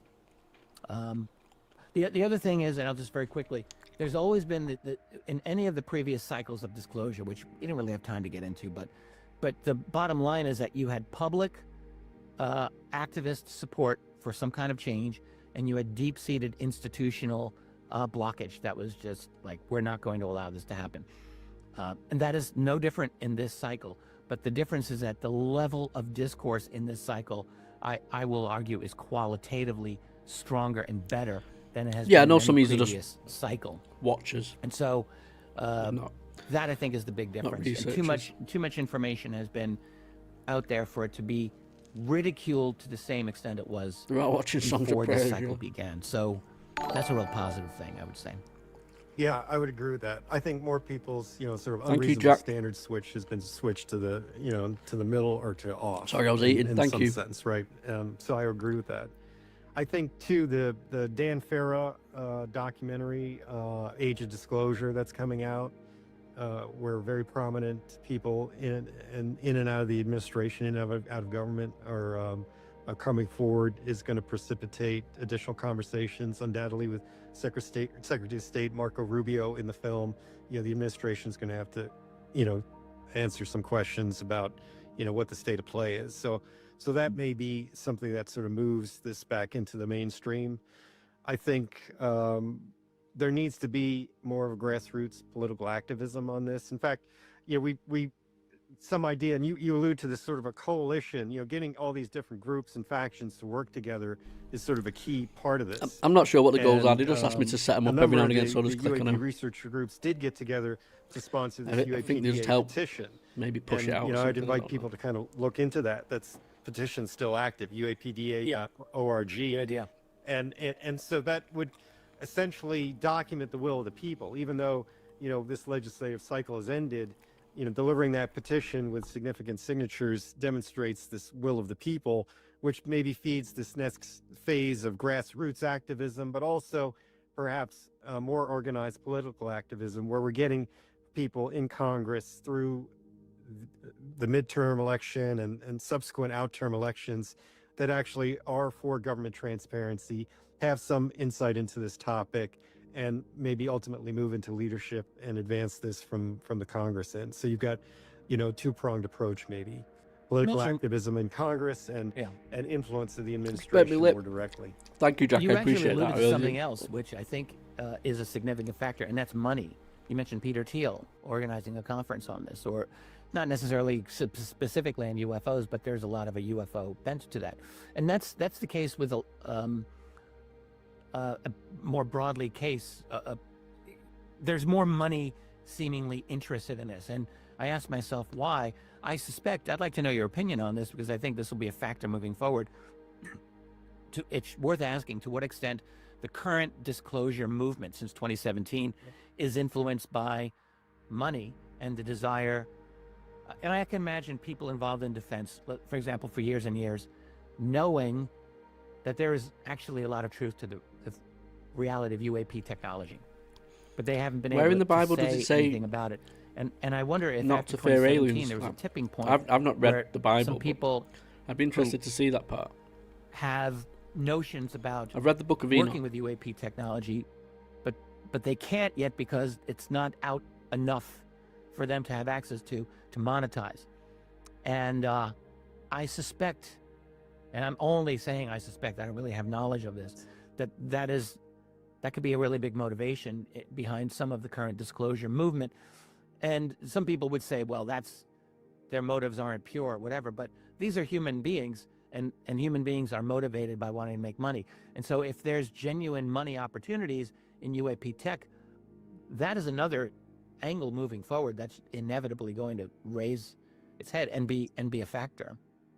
Yeah, capitalism is probably the best structure to do this, except that because of historical happenstance, if the security enclave were to be lifted, certain parties might have an inequitable or unequitable advantage, right? Just because of historical precedent, right? Absolutely. And so then you're going to have sort of legal issues, right? So that's sort of limiting.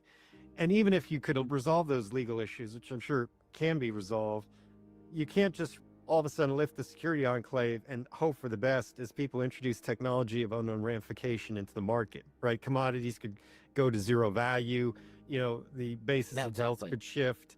So, that actually was part of the reason for the eminent domain clause. If churches are good really places, recognize and it's it's to not worship that God, the government is going to take private property. Why so many bad things happen to children over the government decades? was essentially saying was hundreds and hundreds of children around the world. No precedent for private ownership of the this Catholic material. Church, the popes. So the government is going to manage Horrible. that process and to develop, a bigger brain trust to look at it, and then to determine what the ramifications are, make faster progress, hopefully, and then move into a regulated environment where this stuff could be reintroduced into the streams of commerce as a step, ultimately, maybe getting to the free market.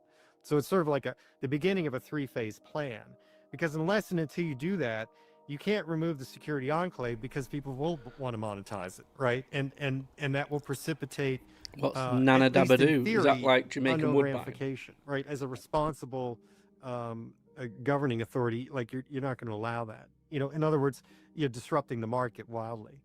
But ultimately, you want to get into a free market state. So how do you do that? It's sort of like the same problem with arms control. You've got to kind of do that incrementally. But those incentives, I think, are starting to drive VC investors and people that are more in the know than others. And they're maybe, in some sense, chomping at the bit to put money into this. But there's the impediment that maybe it's too early, right? Like, Rizwan Vrick talked about, the investment framework at one of the Seoul conferences as like beyond bleeding edge tech. And so how do you do this? It needs like a prolonged investment over time to realize huge gain. But you're going to deal with high risk in the early years. So those are, it's a catch-22, as you said. I'm on blood orange cider. And I think that's part of the impediment. In some sense, though, you almost need another Bob Bigelow, who's basically independently wealthy, wants to see movement on the topic, and is just willing to fund a political action committee to bring real money into this disclosure effort over a 5-year period, to basically get candidates in place that understand the issue at a deep level. Ultimately, those candidates move into positions of leadership over time, and then Congress can actually maybe implement what we were trying to do a month or two ago. Working through the labyrinth and the unknown obstacles and the dark forces that are opposing them. Yeah, it's a tall order. This is a tall order. This is really a situation of the irresistible force and the immovable object. If there's ever one, I think that the disclosure scenario fits this very well, because the disclosure movement as it currently exists is not weaker, it's stronger than I think it's been maybe ever. I'm not saying it's strong enough, but this is a force that I don't think is going to die away all that easily. And yet the institutional resistance is very, in very the United powerful. States of hell. You've been Yes, alluding and well, talking we're all in the along United about, the Kingdom of hell the as need well. to avoid catastrophic disclosure and going through this process incrementally. I mean, I sometimes wonder whether that's really even possible. I don't know that that's actually a possible goal, although I can understand wanting to do it. The whole point is we often think, well, we need a revolution. We need, just top to bottom change, transform the whole thing. But radical change is going to be disruptive to a very delicately balanced global infrastructure, which is what we all live on. We live with this infrastructure, like it or not. This isn't the days of, dusting off the guillotine, doing the French Revolution, and chopping off the heads. Like, that's not going to change anything. We have a very finely balanced machine, and disclosure is actually a disruptor to that machine. So that's a problem. But the only thing that I keep wondering is it really going to be possible to do this incrementally?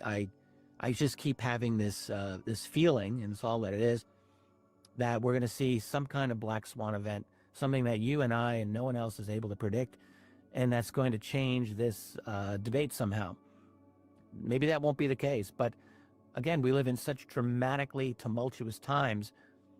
I just think it would be silly for me not to consider that as possible. So let me see if I can sort Streamlabs out why it's go awry.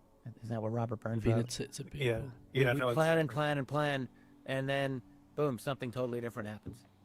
Yeah. I would say, just to kind of end on this one point, and I kind of agree with that. I would say the status quo is not going in a good place, and potentially Streamlabs is no longer a moderator, not doing anything, and catastrophic disclosure is maybe not a good place, and there are a lot of ways to do it, wrong, and so maybe a black swan event will form that middle path, and we can hope maybe that happens. And then we won't have to make a decision because it'll be made for us.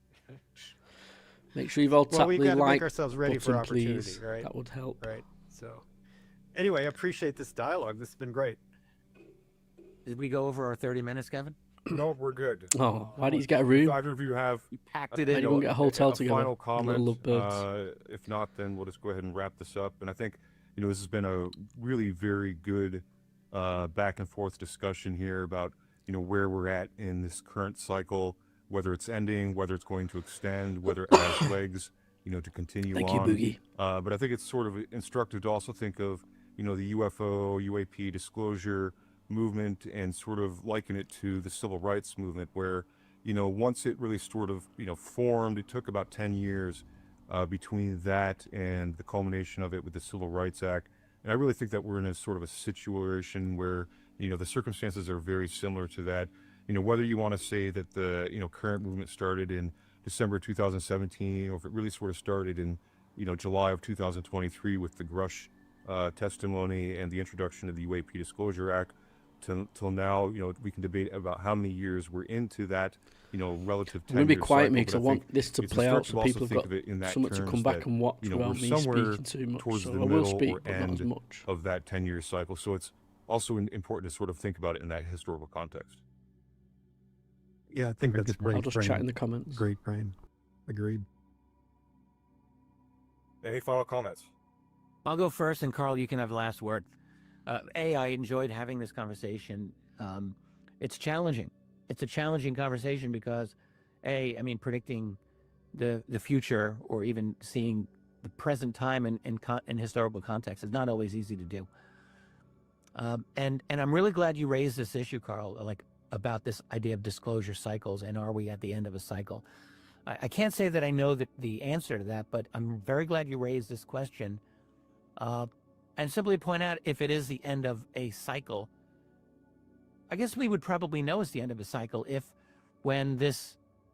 there's a pause and something begins, we have a bunch of new people involved, or we have there may be new iterations of this that we haven't yet thought of, and then we could say we're in a new cycle. So maybe this one is ending, but if it is, I don't take this as a pessimistic outlook. I just think it's one where we want to, as you say, take stock and plan I'm for going the to jump future. in there. I think it could be the AI. Yeah.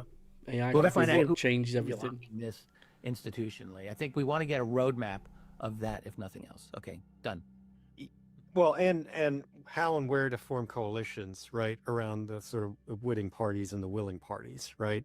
And maybe I'll just end by maybe inviting the commenters on the podcast here to opine with their own opinions and their own sort of recommendations, right? And maybe we can take stock of all that, because ultimately I think it's going to happen if it happens sort of in a responsible way by coalitions of people in different sectors of society, in and out of government, joining in common cause, undoubtedly including people that are maybe involved.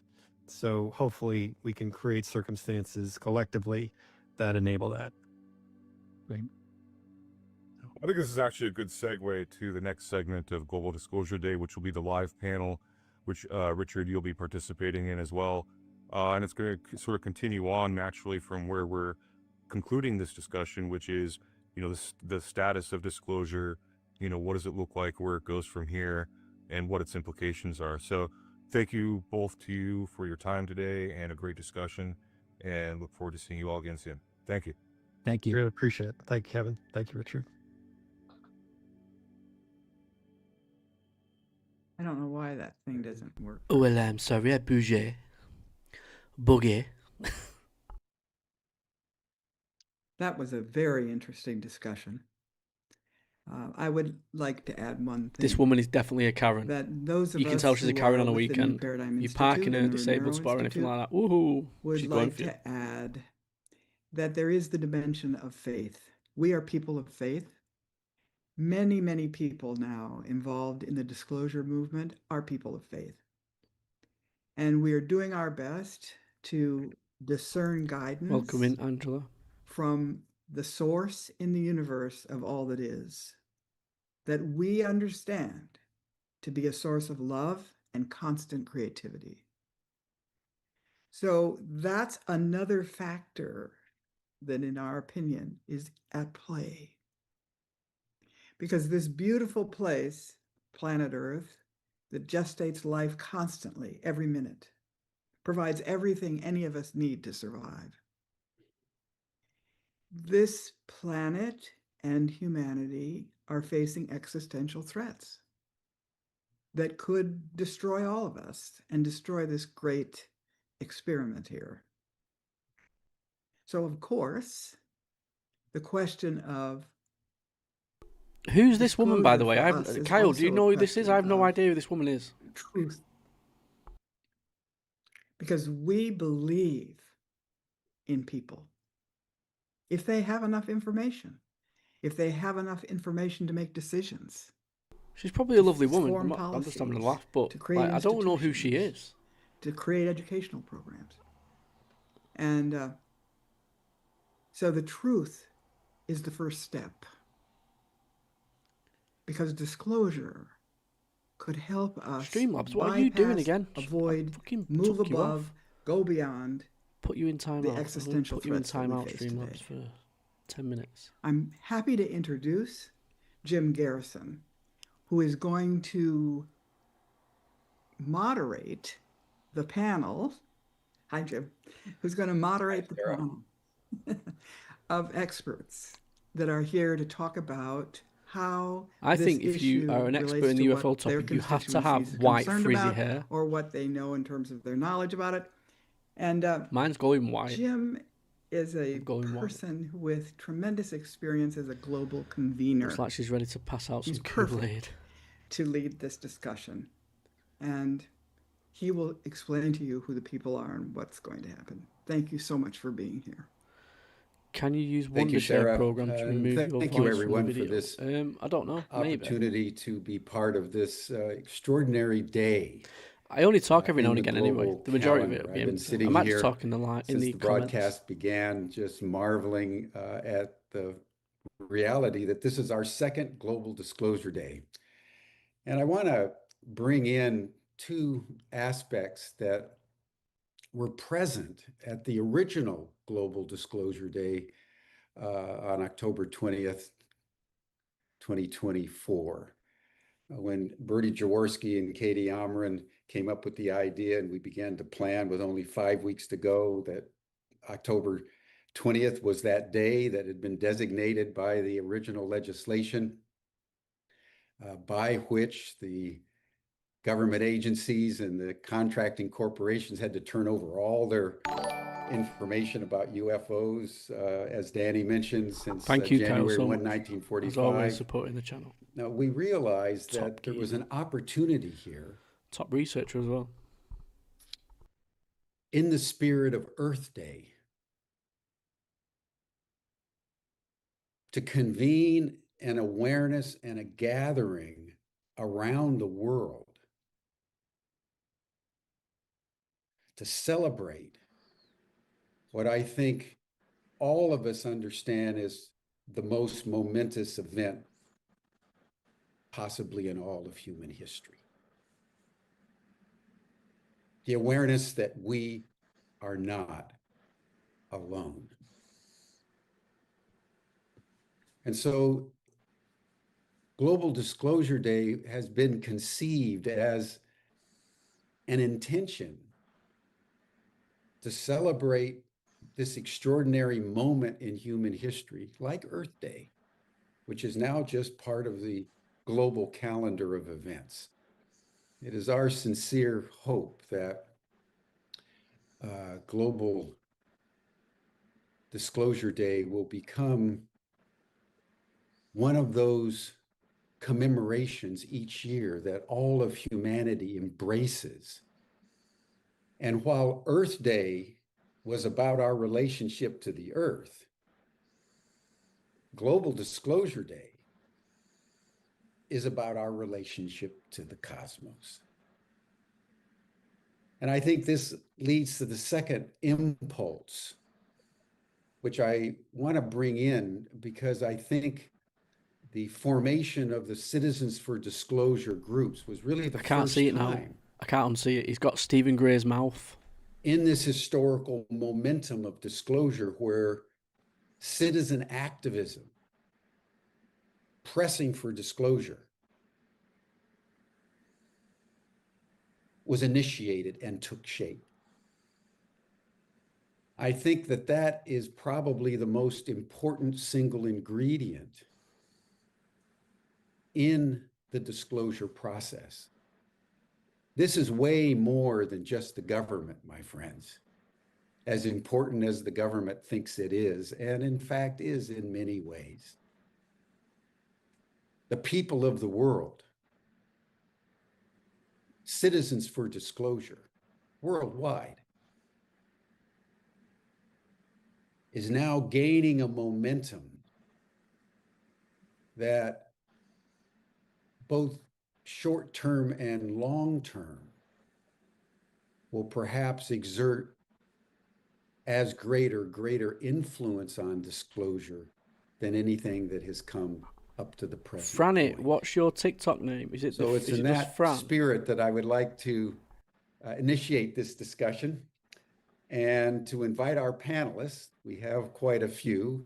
We'd like to invite first Congressional Representative Mr. Burlison, who's been very active in the UAP disclosure movement in the U.S. Congress, and in fact chairs the task force that's designed for carrying this forward.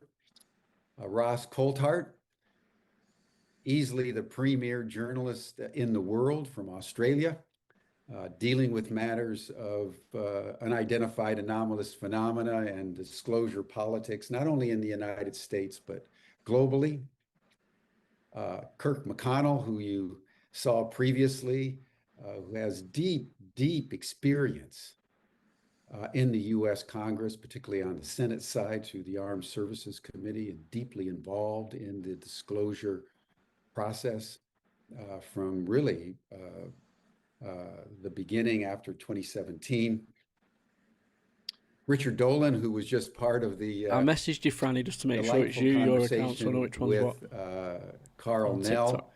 the great historian of the UFO movement.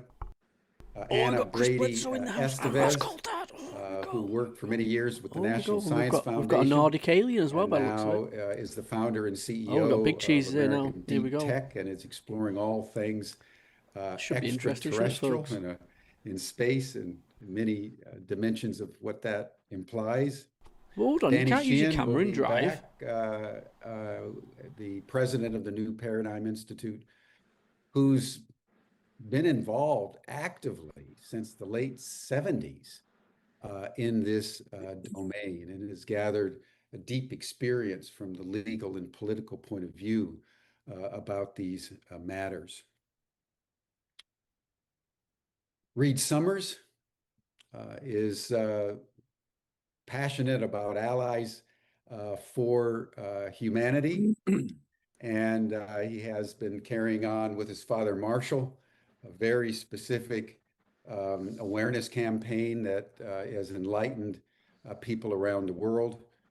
Chris Bledsoe, who is an experiencer, I would say, par excellence, maybe the most studied experiencer in the world by the intelligence communities and the academic communities and the space communities. It's really been an extraordinary journey that Chris has been on. And Randy Hayes, who's the founder of the Rainforest Action Network and is now involved as the executive director of Foundation Earth. And then finally, Jesse Michaels, who you all know, he's the convener of American Alchemy, one of the most popular podcasts in this domain of unidentified anomalous phenomena and extraordinary science and phenomenology. We're going to be dividing the next 90 minutes into three aspects around three questions. First, we're going to Ross looks happy, doesn't he? Discussing what is the current status of disclosure. You just heard Karl and Richard discuss whether we're at the end of a disclosure cycle. Are we not at the end of a disclosure cycle? What is actually going on in terms of disclosure?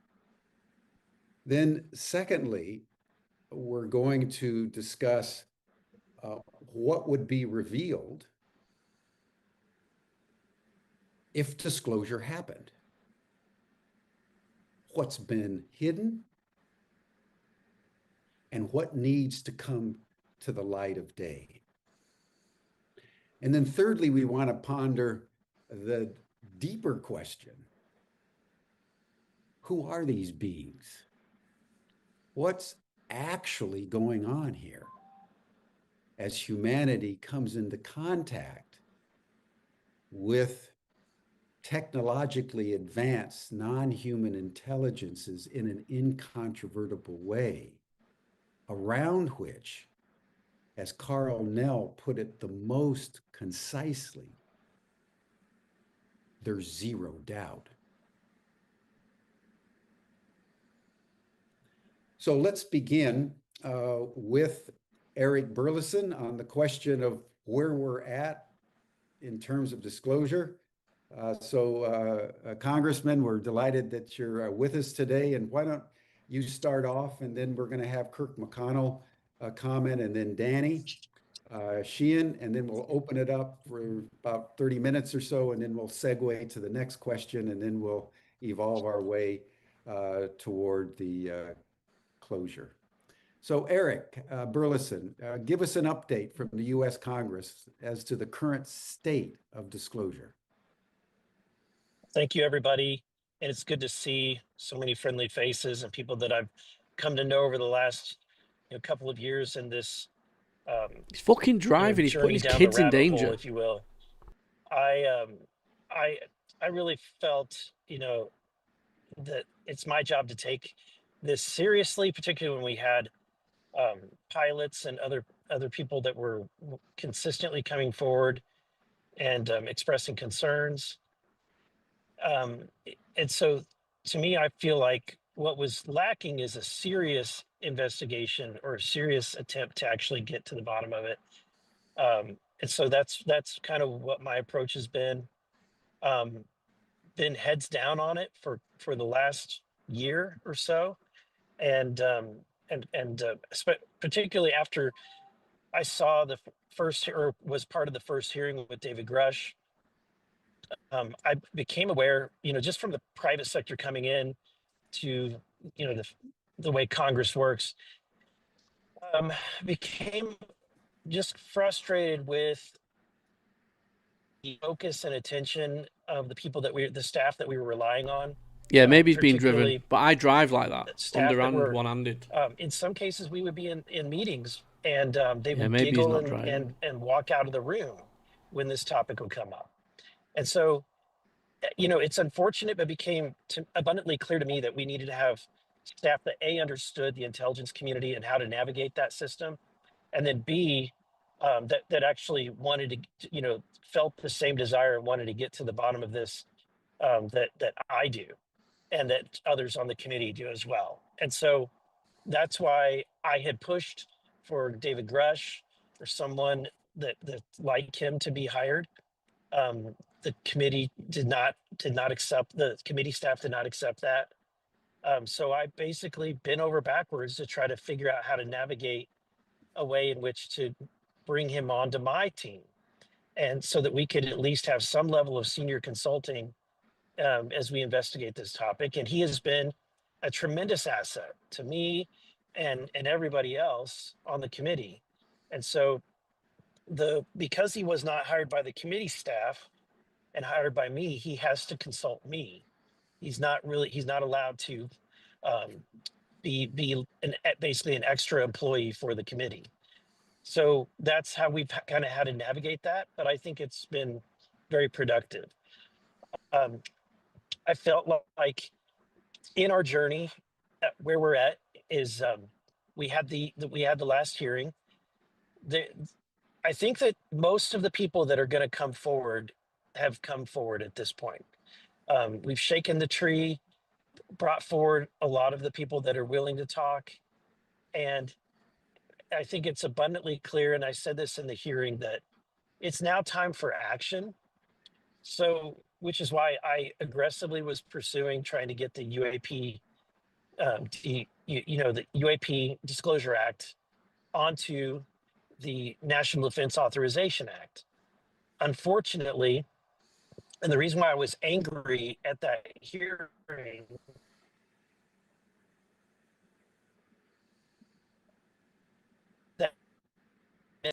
which I felt was in the scope, remained to deemed not germane by the Rules Committee staff, not the chair or stat or the elected official, but by staff. Surely he's known about this for ages. Why has he made sure he's Committee. driving when this is happening? Surely he's had It time goes to the prepare for Senate, this and get someone to pick because his kids up or whatever. The staff and the Senate don't really want it to be on. It's not a priority, despite the fact that Senator Rounds wanted that to be on, and they did not allow him to get that on. It went to the floor, and I would say that the reason why Chuck Schumer was not able to get it on is because why would you cooperate with Chuck Schumer when he's in the middle of having a very controversial moment where he's not cooperating or willing to negotiate when it comes to the government shutdown. So the sentiment and the attitude in the Senate is, why would we give this guy a favor? So unfortunately, that's the dynamics. I became extremely frustrated with leadership whenever this amendment was not allowed to go on the bill, to the point that I was not going to support the underlying bill, and they needed my vote. I pressed them and I told them why I was withholding my vote. And at that time, I got a level of commitment from the majority leader and the floor leader that if we were able to get that bill out of committee, that they would put it on the floor for a vote. To which I think, if it does come to the floor for a vote, I think it passes, because this is something that has been, as it has been mentioned many times, is bipartisan in nature. There are a new number of Republicans who support this, and just as many, probably as a percentage, of Democrats that support it as well. So I think that there's a reason why staff have been difficult to work with and difficult to actually get them engaged in this topic. And look, the motivation for most staff, you know, unfortunately, and Kirk has an insight because he was a former Senate staffer, but many of the House staff seem to be focused on their next job. And this is not a topic, and, you know, delving into this topic is not something that, you know, puts you in a position to get, you know, to get promoted or to move on to a lobbyist job. I'm just speaking what my thoughts are, and why we seem to have a lack of, you know, the appetite to do something. Where my focus is now is focus. So my focus is to continue to try to get that amendment through as a standalone bill, and I'm working with Danny Sheehan on this to get that through the committee structure. You know, that will be probably the biggest hurdle, which means that we can focus our political capital on the chair, which I think that the chair would probably be Mike Rogers, and that would be under his purview, and probably under intelligence, which would be under Rick Crawford, and there may be a component that Jim Jordan has an involvement with, but that's narrowing the number of people that we would have to focus on in order to make movement happen. And so the fact that leadership has said, you get it out of committee, we will give it a vote on the floor, that's a strong indicator. And really, we just have to get the bill to that place so we can hold their feet to that commitment. In the background, I will say, we had a lot of the witnesses that came forward, and during this whole investigation, for me, this last, you know, almost year and a half or more, I've spoken with so many people, and in the course of this, have taken lots of notes. I have lots of names of individuals that I'm going to be reaching out to. These are people that are obviously not coming forward voluntarily, but we're trying to make soft contact. I'm trying to make soft contact to just at least have a conversation in a non-official capacity, hoping to be able to get more information, and then eventually hoping to get more people to come forward in an official capacity. But the people I'm focusing on are people that have been reported to be a part of the legacy programs. And so that is my effort. I have some meetings with people within this administration's leadership that are coming up, that are going to be key meetings, because I think that this White House, this president, Donald Trump, is a disclosure president. And I think that as long as we elevate this topic and make it important and make it clear that the American people want disclosure, I think that that Trump is probably apt to do that. I think that it's probably a topic that is lower in his priorities as other things. So our job is just to make it a top priority for the president. And really appreciate all of the work that you're doing. I'm a big fan of Ross's work and Jesse's work as well. And I really appreciate everything. Richard Dolan and I,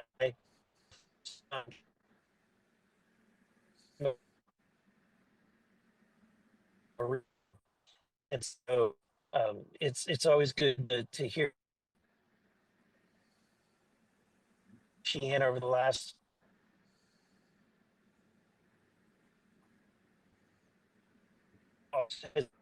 asset to me, has come to my office patiently and counseled me multiple times. And then Anna and Chris Bledsoe, really appreciate your efforts in this as well. You've been tremendous to work with. And so if anything, I will say it's been when people ask me about this topic, I say, well, it's never boring. It's never boring. But I will say the other aspect of this is that, look, people ask me all the time, do you like your job? Do you like being a member of Congress? And I'll be honest, the first couple of years were pretty miserable. It is not the glamorous job people think that it is. I travel 20 hours a week just to get there and back home and sleep in my office. And so a lot of times it's very frustrating because you can't get a whole lot done. But it has been this this journey that when people ask me, do you enjoy it?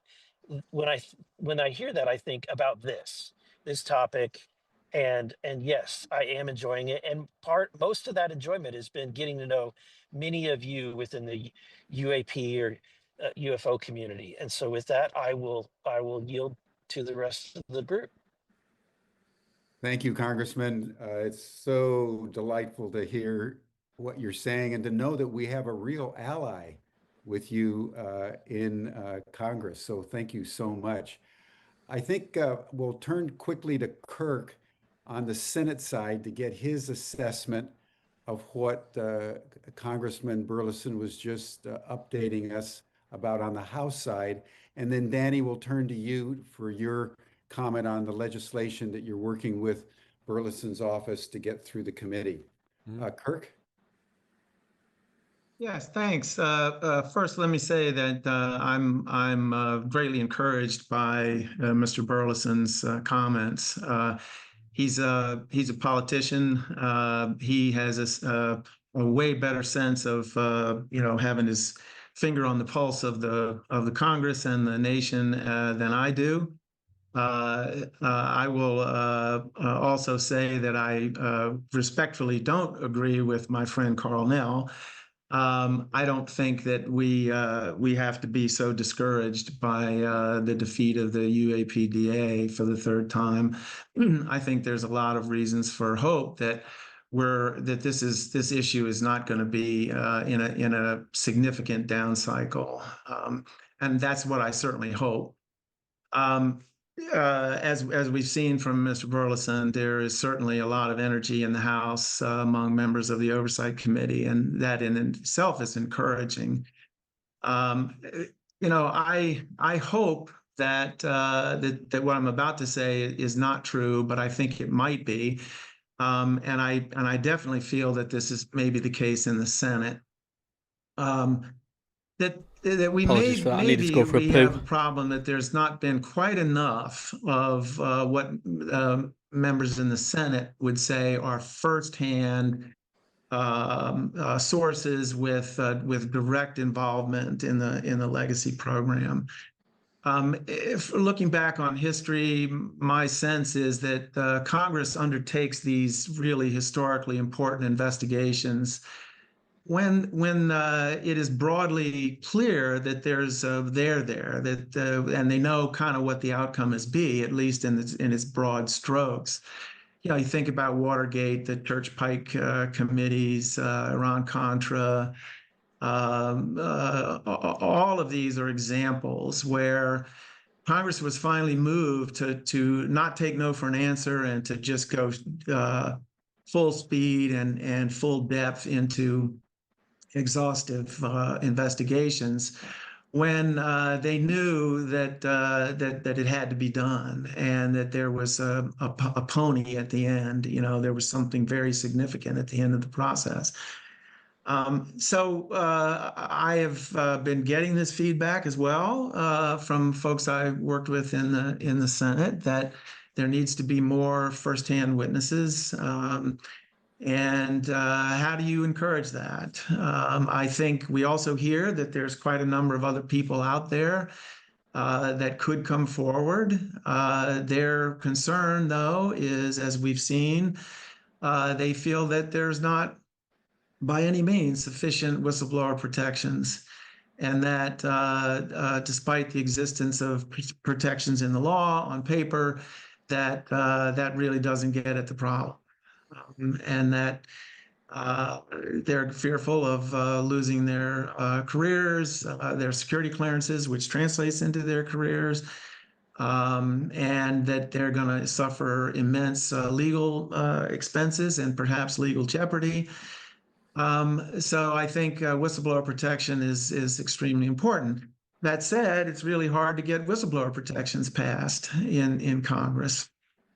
And so you have a kind of catch-22 and I think that's the kind of problem that needs to be overcome incrementally.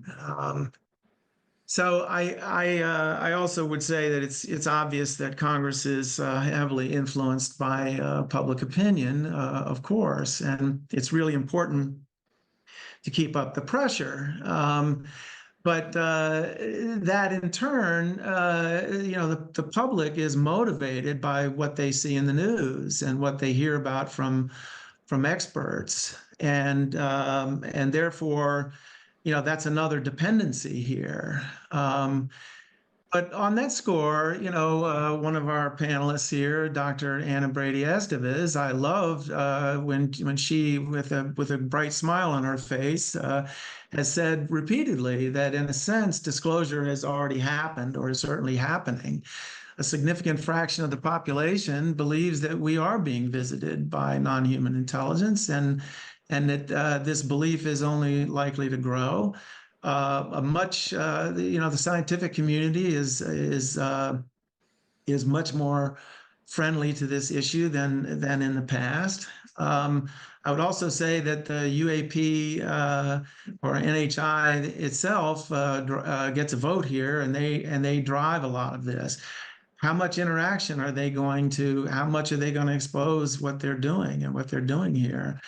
And yet at the same time, we've got an awful lot of people out there now with the ability to and the interest in detecting and tracking and trying to document what is happening out there.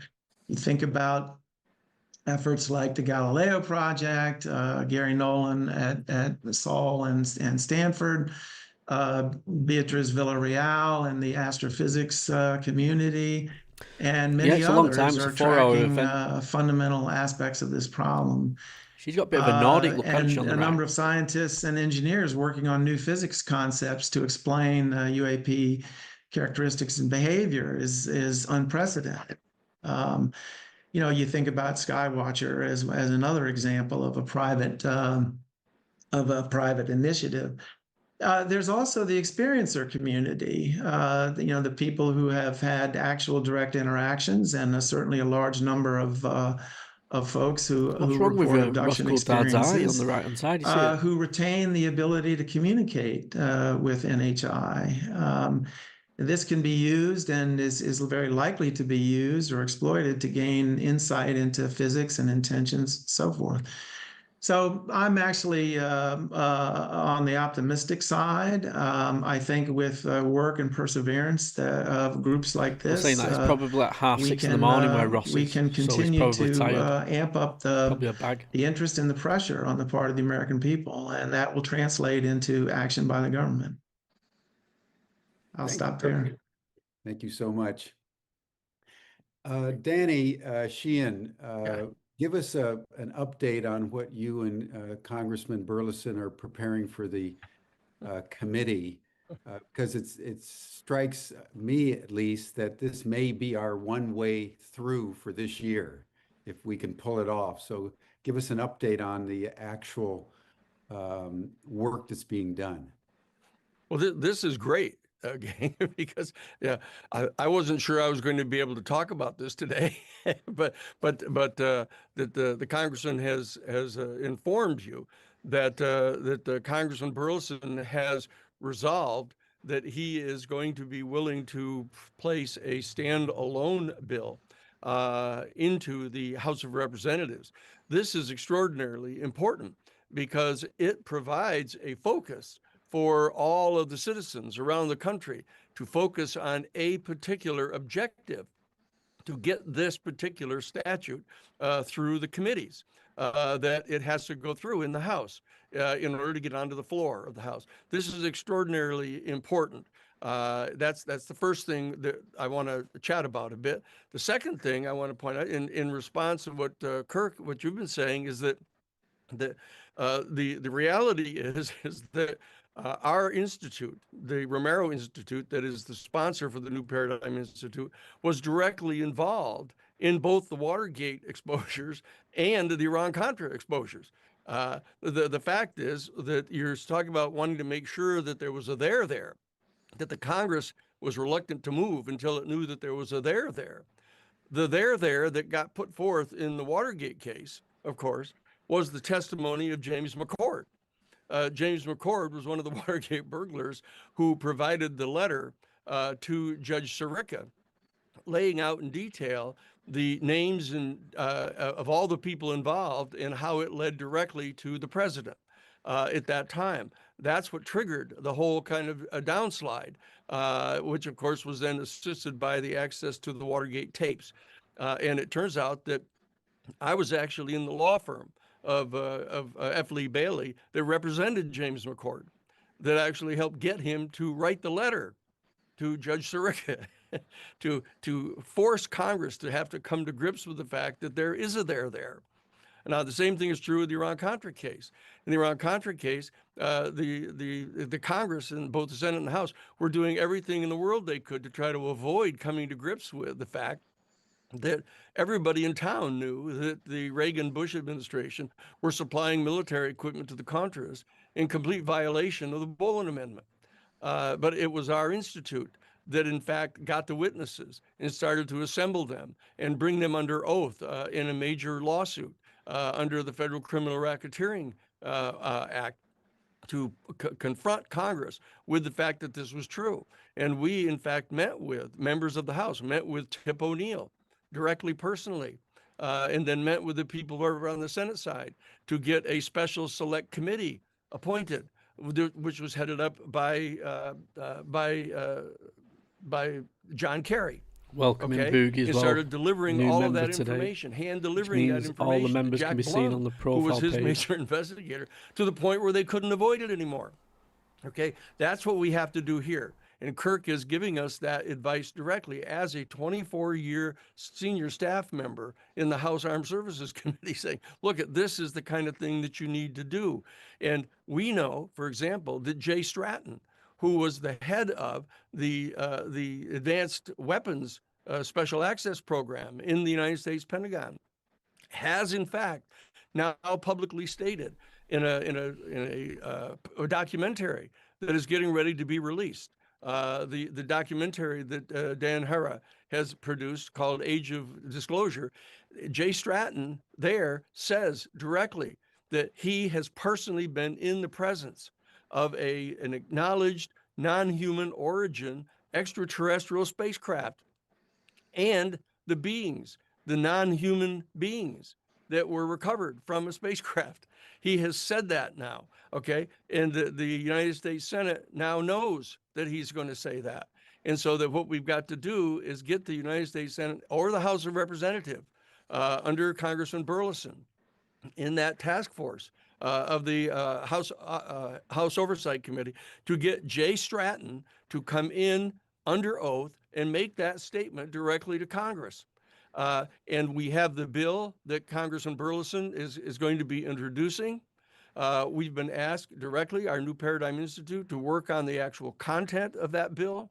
So we are extremely close now to having a coalescence of major factual information and procedural standing to get something to happen here. So that I think that we all have to agree with Richard Dolan and with Kirk that there is a lot of reason to be optimistic now, not to be compelled by Karl Nell to think that, oh, the cycle is over and it's going to take another decade to go. And now, finally, in my opening statement, I just want to say this to the panel. I say, let's remember who Karl Nell is. I mean, Karl Nell has just come in front of you and told you a series of extraordinarily interesting concessions. He keeps on saying over and over again that the best informed people, even the people watching this, the almost 500 people that are watching this, they know what the truth is. They realize what the truth is. The problem is getting other people to come to understand what the truth is. What is he telling us the truth is? He's telling us that we are, in fact, in possession of one or more non-human origin extraterrestrial spacecraft and the bodies of the non-human beings who were in those craft. He's telling us that. okay? And he's telling us what we need to do about that, okay? He is a guy who was on the UAP task force in the United States Pentagon. He is a fellow who was a high-level executive in the Lockheed Martin Corporation that has one of those craft. Okay, this is an extraordinarily important person that you've just listened to in the discussion with Richard. Okay, and he's telling us this stuff. And the fact of the matter is, he's telling the Senate that, and he's willing to tell the Congress that. So he's willing to come, I'm sure, in front of Congressman Burlison's committee and testify to this. These are important things for us to keep in mind as the citizens who are working now to get Congressman Burlison's bill passed in the House. It isn't absolutely necessary to have gotten it inserted into the National Defense Authorization Act, even though that would have been an easy procedure. But the fact of the matter is, as long as we have a standalone bill that in fact really requires the full revelation of what's going on, that will be important. And one thing in closing, you'll note that what Karl was telling you. Yeah, that's the thing. Not a lot of people know about this. The Schumer so Rounds that's why bill I'm recording it, so people was do in get fact to watch crafted to basically attempt to continue the efforts that were undertaken by Truman in establishing MJ-12 to keep this under control. That's really what it was. Ross has talked about that repeatedly in his reality check show. It's important to understand that. So what we have the opportunity to do here now is to modify that act to get it so that it doesn't have that objective, that it really has the objective of securing full yet responsible disclosure, and also preparing our country and our planet to accept this reality and to be able to adjust to the reality that they're talking about. So these are all important things that I want to get put in front of us as we kick off our panel discussion here to try to determine, what you think the chances are that we can succeed in doing this. So I'd like to turn to both Ross and to Anna Brady-Estevez. I know, Anna, that you got things you have to do here today too, but I'd like to get Ross's input on this right away, and then move right to Anna, if we can, to have our panel move into this discussion. Go ahead, Ross. Thank you, Danny. And can I first say I'm so impressed that we've got 500 people listening to a meeting like this. It shows the depth of interest. I'm not at all pessimistic. In fact, I'm a lot more optimistic now than I was. Maybe it's on about the Zoom. If it's the Zoom, then that is all right. I feel I that thought it was on about the actual live stream. Let me check the live stream. UAPDA to pass in the defence bill was almost inevitable. There are clearly there's only 562 on the actual Paradigm Institute website. One of the most disturbing website. aspects of Colonel Karl Nell's address to us earlier was the fact that he's acknowledging, there are key people in the Senate, key political representatives in the Senate who are aware of the legacy program, but who are presumably colluding in continuing to try to cover it up, even though there isn't the proper accountability to Congress. But where I take heart and where I'm optimistic, and this is one thing that hasn't been mentioned yet, is there is an ongoing FBI investigation. And I've been talking to some of the principal investigators in that investigation, and they're doing good work, very rigorous work to investigate possible breaches of federal laws. I'm aware also of the interest not only of Kash Patel's FBI, but also of Tulsi Gabbard at DNI, Director of National Intelligence. It's very important that we have the National Intelligence czar on side. And I'm cautiously optimistic that arms of executive government, including the Trump administration, the White House itself, are taking a much more active interest in this subject than is being publicly disclosed. I do think President Trump wants to be a disclosure president. And the one question, this is also something else that hasn't been mentioned yet, although I noted Kirk acknowledged that it's an issue what the NHI are thinking and what they're doing. The one thing that I'm cognizant of, and I think we should take seriously, and it's still a question mark in my mind, is agreements. When I interviewed David Grush, he couldn't talk in detail because of the limitations of his DOPSA, his Defence Office Pre-Publication Security Review, but he did acknowledge the existence of agreements, some kind of undertaking between representatives of planet Earth, humans, and non-human intelligence. A mind-blowing concept, but is there, and this is a residual question in my mind, is there some kind of an agreement that is restraining executive government from telling the public the truth? I missed that part then. I sincerely hope that's not the case. But referring to the Greedy Treaty in terms there? of broad feedback, Danny and everyone, I'm cautiously optimistic. I know there's a lot going on. I'm heartened by the degree of public interest. As a journalist, I've never in my long career had the degree of interest. I received maybe 10 to 50,000 messages, emails a week. I can't possibly deal with the volume of interest that I'm getting. News Nation, the network that I work with, have very kindly supported the work that I'm doing because they recognize, frankly, that there's a huge audience. Right. So I'm cautiously optimistic.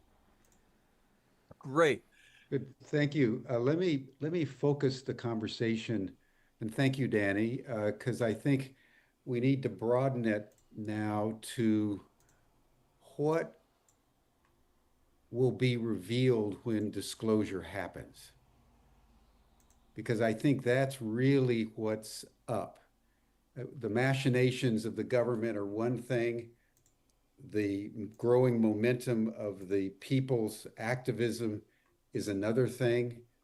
The fact that the cat is out of the bag at so many Just had to put it in a different levels, 24-hour as timeout Ross was stream, just lads. saying. So, Karen. and as someone who's been involved with the NSF You want to and be a now Tsar, with don't you, Matt? space exploration, what do you think will be revealed when disclosure takes place? Thank you for asking. So I actually also had on my list, Ross, agreements and accords. So I think I had it written as accords. So kind of what types of relationships, are there with these sources, with be they NHI, whatever those agreements may or may not take place with, because I've heard there are some of those as well. And it would make sense that there would be, right? So I think... with regards to disclosure, I mean, I'm very interested in the technology side, the relationship side, the outcomes, seeing the outcomes, ensuring that we've got, robust engagement, robust processes. But I think in terms of the framing of disclosure, which I think is a great word, and, so many of the people here have done such tremendous work with it.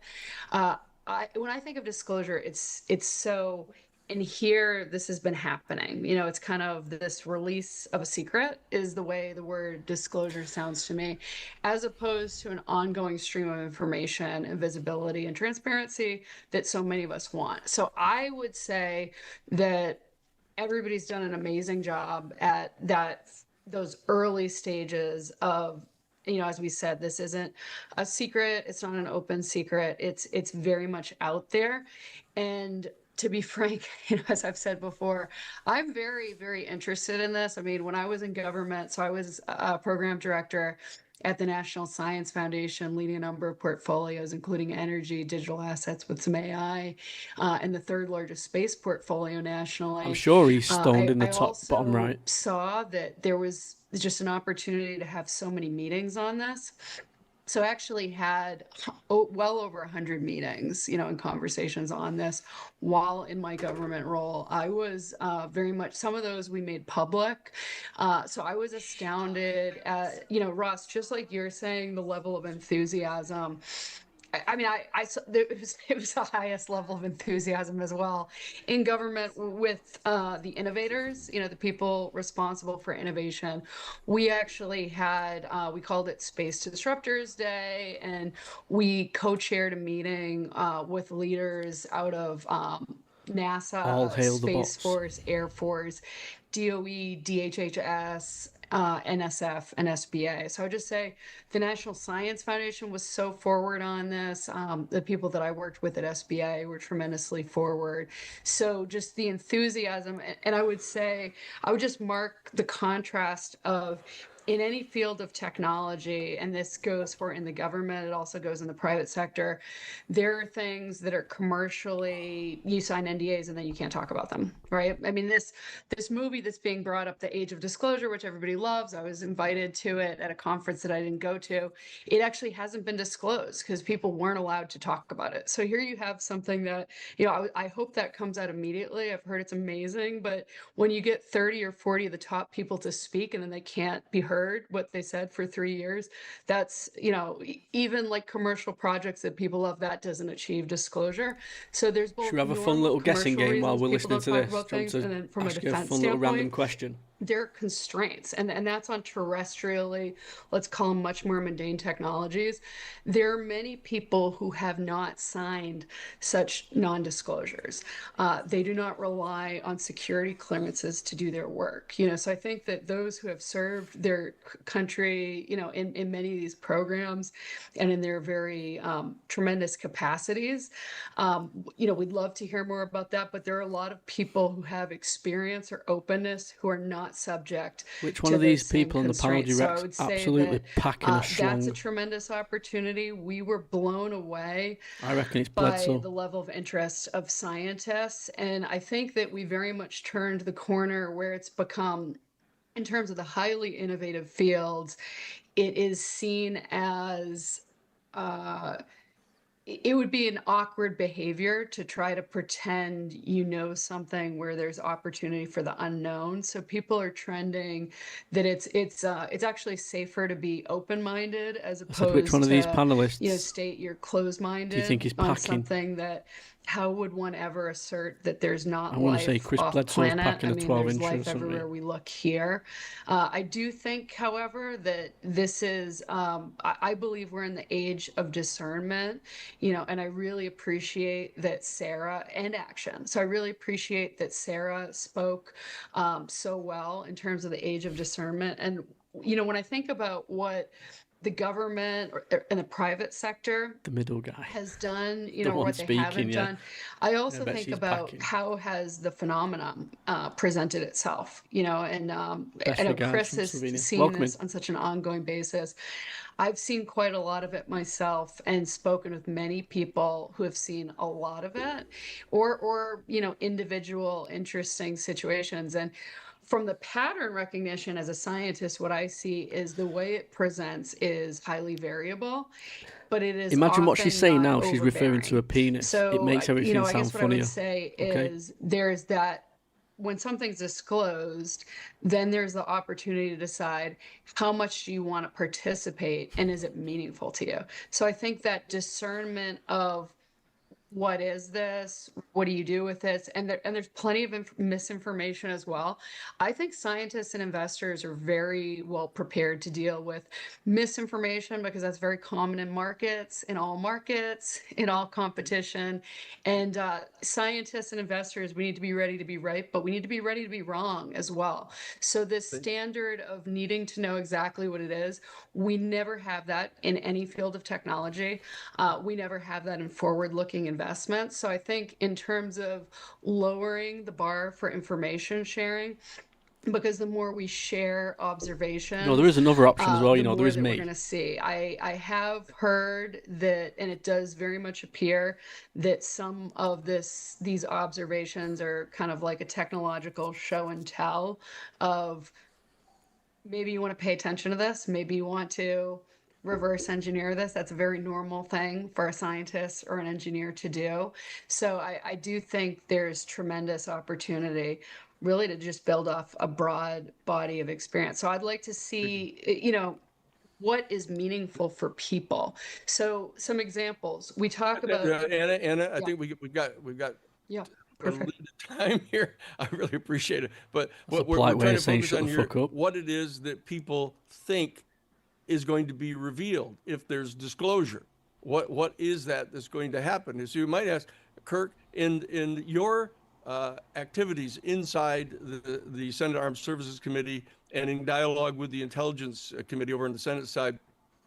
Are you able to tell us what it is based just on what you've heard and what you find like a slug on a rock? What is it that would be revealed if, in fact, everything that our government knows about and has done would be revealed?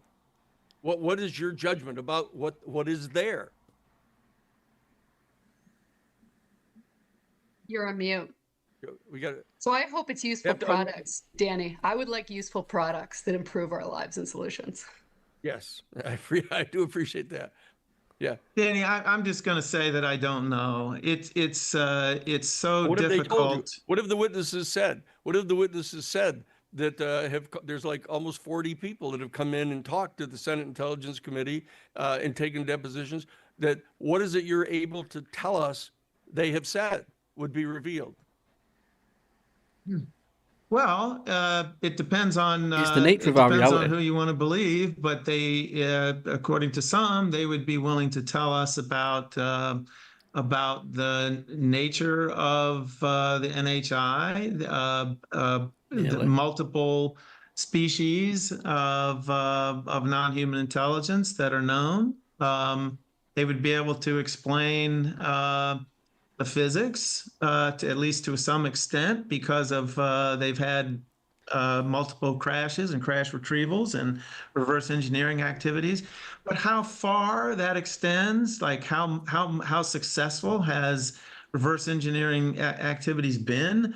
I don't know, because I don't think we've had definitive views from enough sources to answer that with any confidence.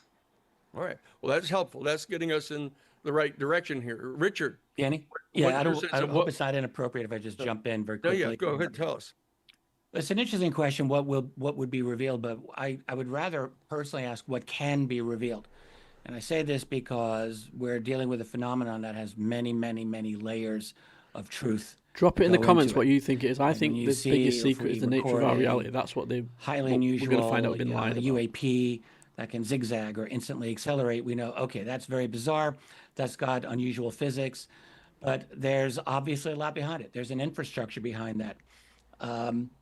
As Anna Brady-Estevez implied, there are potential agreements behind this.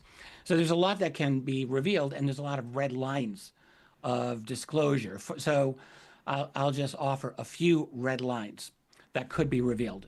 The primary one that's staring us right in the face right now, that has not been crossed yet, but we've come close, is that the U.S. government could acknowledge the recovery and, let's say, study of non-human technology, and we'll say biologics, from either UAP crash retrievals or hand-me-downs or what have you. So that's a major red line, because that means admitting the United States government has been secretly studying this for decades, has been lying to the public, to the world, to other nations about this for a very long time. That is culpability in probably what we could call the greatest conspiracy of all time, very likely, with implications for technology, energy, and less frankly, understanding reality itself. What's up, Angela? But there are other red lines that could, in theory, as he just said, nature of our reality. I missed that because I was trying to crack my neck. We don't know how deep this goes, but let me just throw a few possibilities out there, because they're also staring us in the face. How about knowledge of an ET presence, including abductions? So not just we've recovered their stuff, but they've gone far away. We don't know where they are, but no, they're because that's the only thing it can be. Because let's face it, they take people. They admit to aliens, basically, and ultra-terrestrials and other life forms and stuff like that, interdimensional beings. Okay, it's the reality. The fact that we keep a secret. They never touch on it. Would mean we possess ET that technology. Must be the big secret. We've been and if we understand the nature of our reality, they will then understand what all these interdimensional things are. We're not allowed to know that for whatever reason. That has to be the answer. How does that relate to? Here's another red line: the scale of illegal or even criminal activity, including corporate or financial actors, to either hide this information from the public, profit from this information from the public, or utilize it in ways that we have no control over. That's an important public policy issue. Here's another thing that could come out. How much money has gone into this? We spent, what, $10 trillion in Iraq over the last couple of decades? What's gone into this? I don't know if it's as much, if it's less, if it's more, but that's an interesting question that could be asked. It goes deeper. I study UFO, UAP sightings every year all the time. It is my firm belief that there are thousands, many thousands of good, excellent sightings worldwide that happen every year. Most of them do not get recorded. We have a few recording means in North America, MUFON, the National UFO Reporting Center, maybe a few others. But this is worldwide, and I think we're into tens of thousands of probable good sightings. So the question would be, what about these other beings? Is there, if there's an ongoing alien presence, what do we know about this large-scale operation that clearly is important to them? It's something that they're spending a great amount of their time, energy, their version of money on this. It matters to them. Are there permanent or semi-permanent bases that they operate out of, whether under the ground, in the oceans, who knows where? Do we know about this? What if there was a base that was 10 miles from your house? You know, it gets kind of personal then. Well, it's probably 10 miles from someone's house. I mean, unless it's at the bottom of the Puerto Rico Trench, maybe that's the case. But nonetheless, that is a potential bit of information in theory that could come out. It goes deeper than that. Has there been, I mean, we're getting into invasion of the body snatchers territory here, but it is a legit question to ask. If I were doing counterintelligence for the US government, I'd want to know about infiltration possibilities. Is there influence, whether directly or indirectly, that they wield within our world? Don't know. And is that influence supposed to help us or to undermine us? Like, these are legitimate questions that should be asked. That's just for starters. You're the right guy. Whether that will happen or not, but they're sitting out there, staring at us. Yeah. Whether or not we can address them or get that in this iteration of the disclosure process, very likely not. I mean, I know that as well as anyone. But these are potential questions, and all of them, or many of them, I should say, give a culpability to the U.S. government that probably is not good for the U.S. government. This is why Karl. I would say the red line one on crash retrievals, I think, has been addressed by a number of folks from the U.S. government. And certainly one of the entrepreneurs that I funded revealed that he was in a crash retrieval program. So, yeah, well, Yeah. that's one that's That's a big clearly right in front looking That's at right. us. That's right. We just haven't had an acknowledgement from an official USG source, but it is very, that's why we've come close to that one. Lou Elizondo has come within a hair's breadth. I think that would, I think that counts. And then in terms of the number of experiences, Chris, I don't want to put a number, but is yours over 1,000? So I think it's millions worldwide if I were to estimate.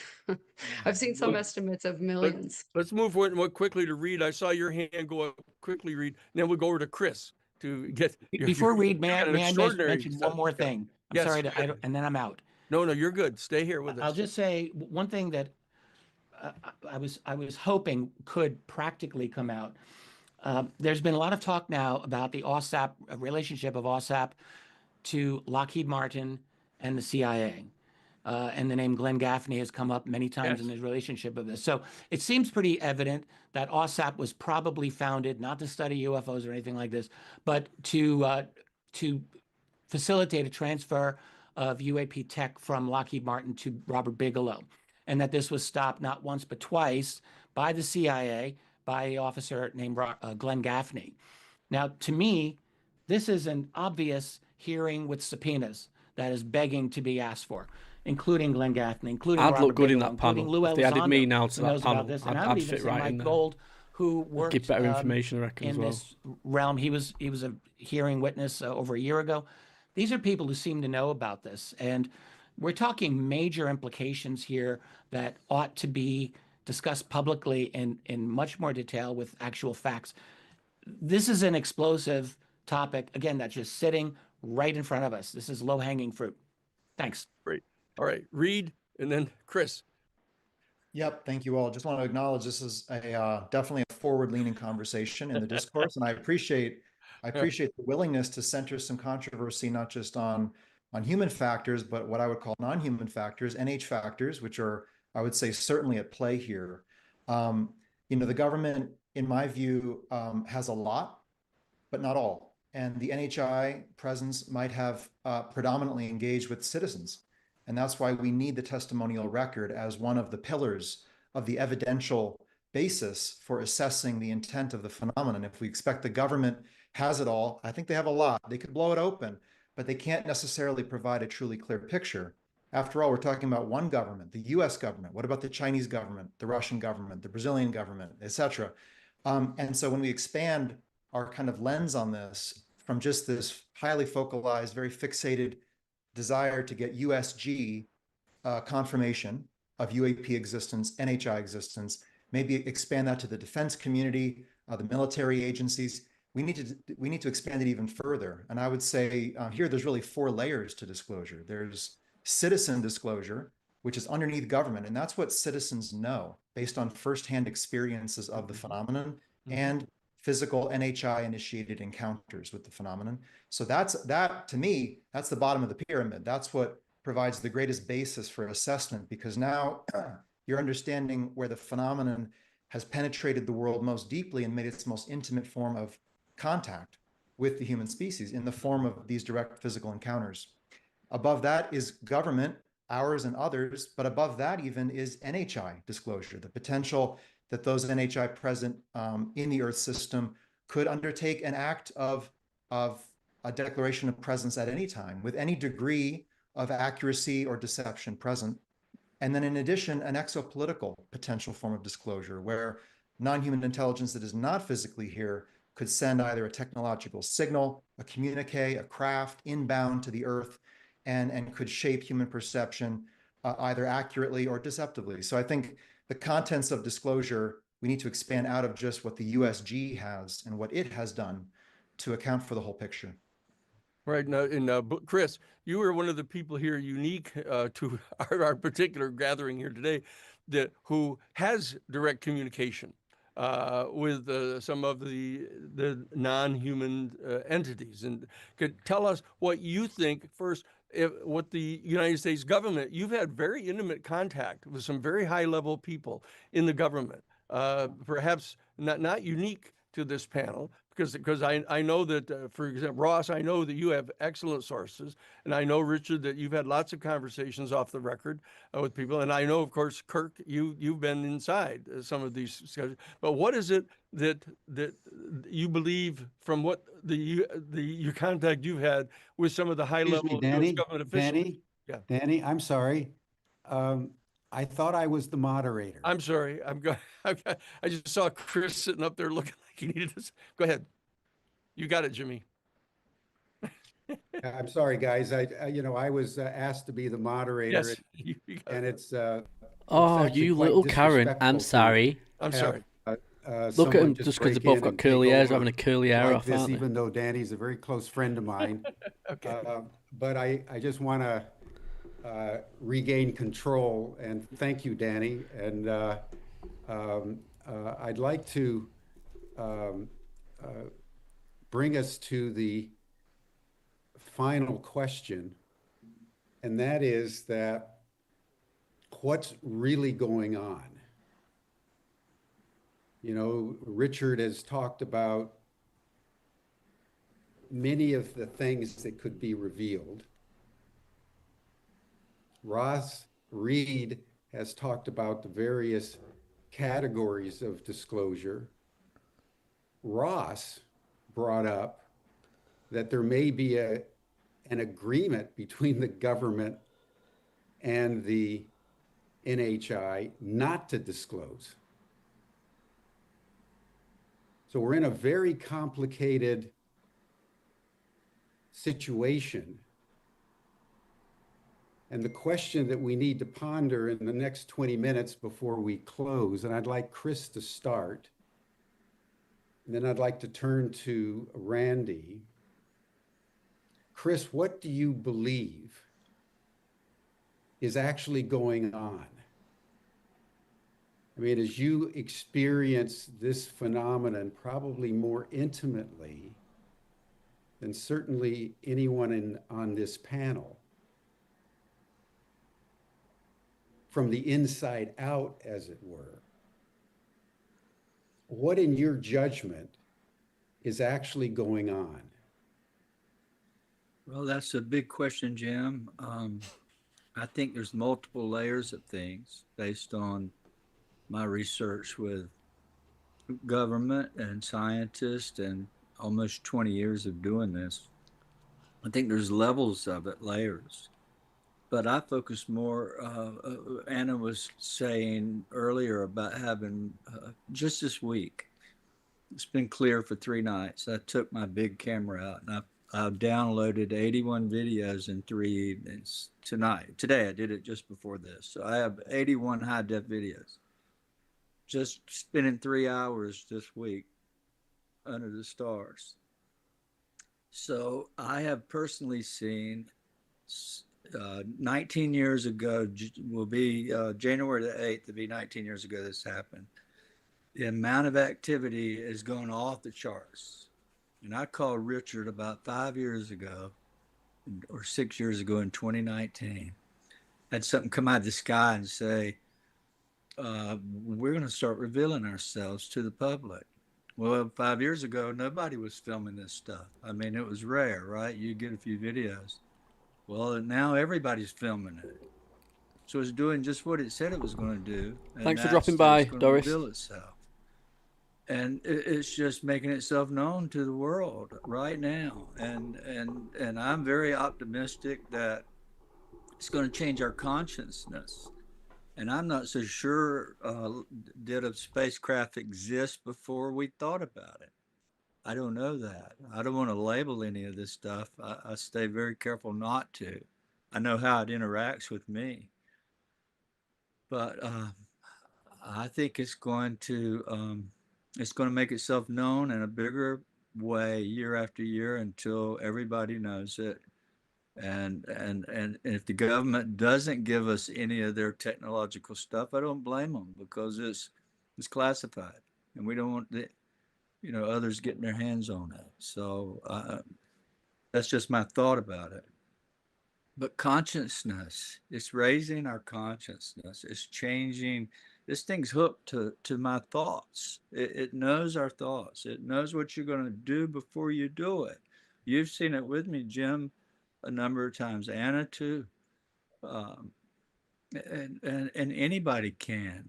Once you awaken to it and know that it's real, then it'll start engaging with you. So I think it's a whole new world. What I don't want to speculate on what it's going to be or what it's going to give us. I just know it's going to change our thought process and how we perceive reality. And I don't know. But it's definitely coming, and there's no stopping what's happening. It's just going to get brighter and bigger all around the world. And we're seeing it with these orbs over Europe and over New York or New Jersey coming out of the sea. So yeah, without taking too much time here, I hope I've answered that question the best I can. Yeah, I think it's thank you, Chris, because I think what you're basically saying is that there's a deep intention of what's happening. Yeah. That this is not random. No, it's not that random. They're showing up at a moment of duress for humanity. Yeah, that's exactly And so why. the question that we have to ponder as we bring this session to the beginnings of a close is what is the purpose for which they are here? Why are they showing up? And I want to just bring in something, and then I want to start with Randy, who can bring in the indigenous perspective, and then Ross, you and I have talked about it as well. From the beginning of the nuclear age, 1945, the ETs have been bound up with our nuclear weapons development, our nuclear power development. all the studies that have been conducted, John Mack, Catherine Martin, others that have tracked experiencers by the thousands around the world for the last 80 years, indicate almost universally a common theme for the interactivity between the non-human intelligences and the human intelligences is that they've come out of concern that the human species is not comporting itself in a way that's in alignment with the planet or in alignment with each other. We're threatening each other with nuclear weapons. And as you all know, the threat of a nuclear exchange is higher now than at any time, including the Cuban Missile Crisis. And the drones are all over the world, particularly most recently in Europe, over military facilities. There's also concern about the destruction of the environment. So as we ponder Global Disclosure Day, we need to really ponder the deep intention for this moment in our evolutionary development in relationship to the larger cosmic scheme of things within which we find ourselves. So I'd like to start with Randy, and because Randy's had deep experience with Native American elders and shamans in the Southwest of North America. And then I'd like to turn to you, Ross, for your take on this, given the thousands of people you've talked with over many, many decades. And then to the degree to which we have time, we'll deepen our dialogue, because I think we're getting now to the nub of why the Global Disclosure Day is so important for humanity. So Randy, do you want to start?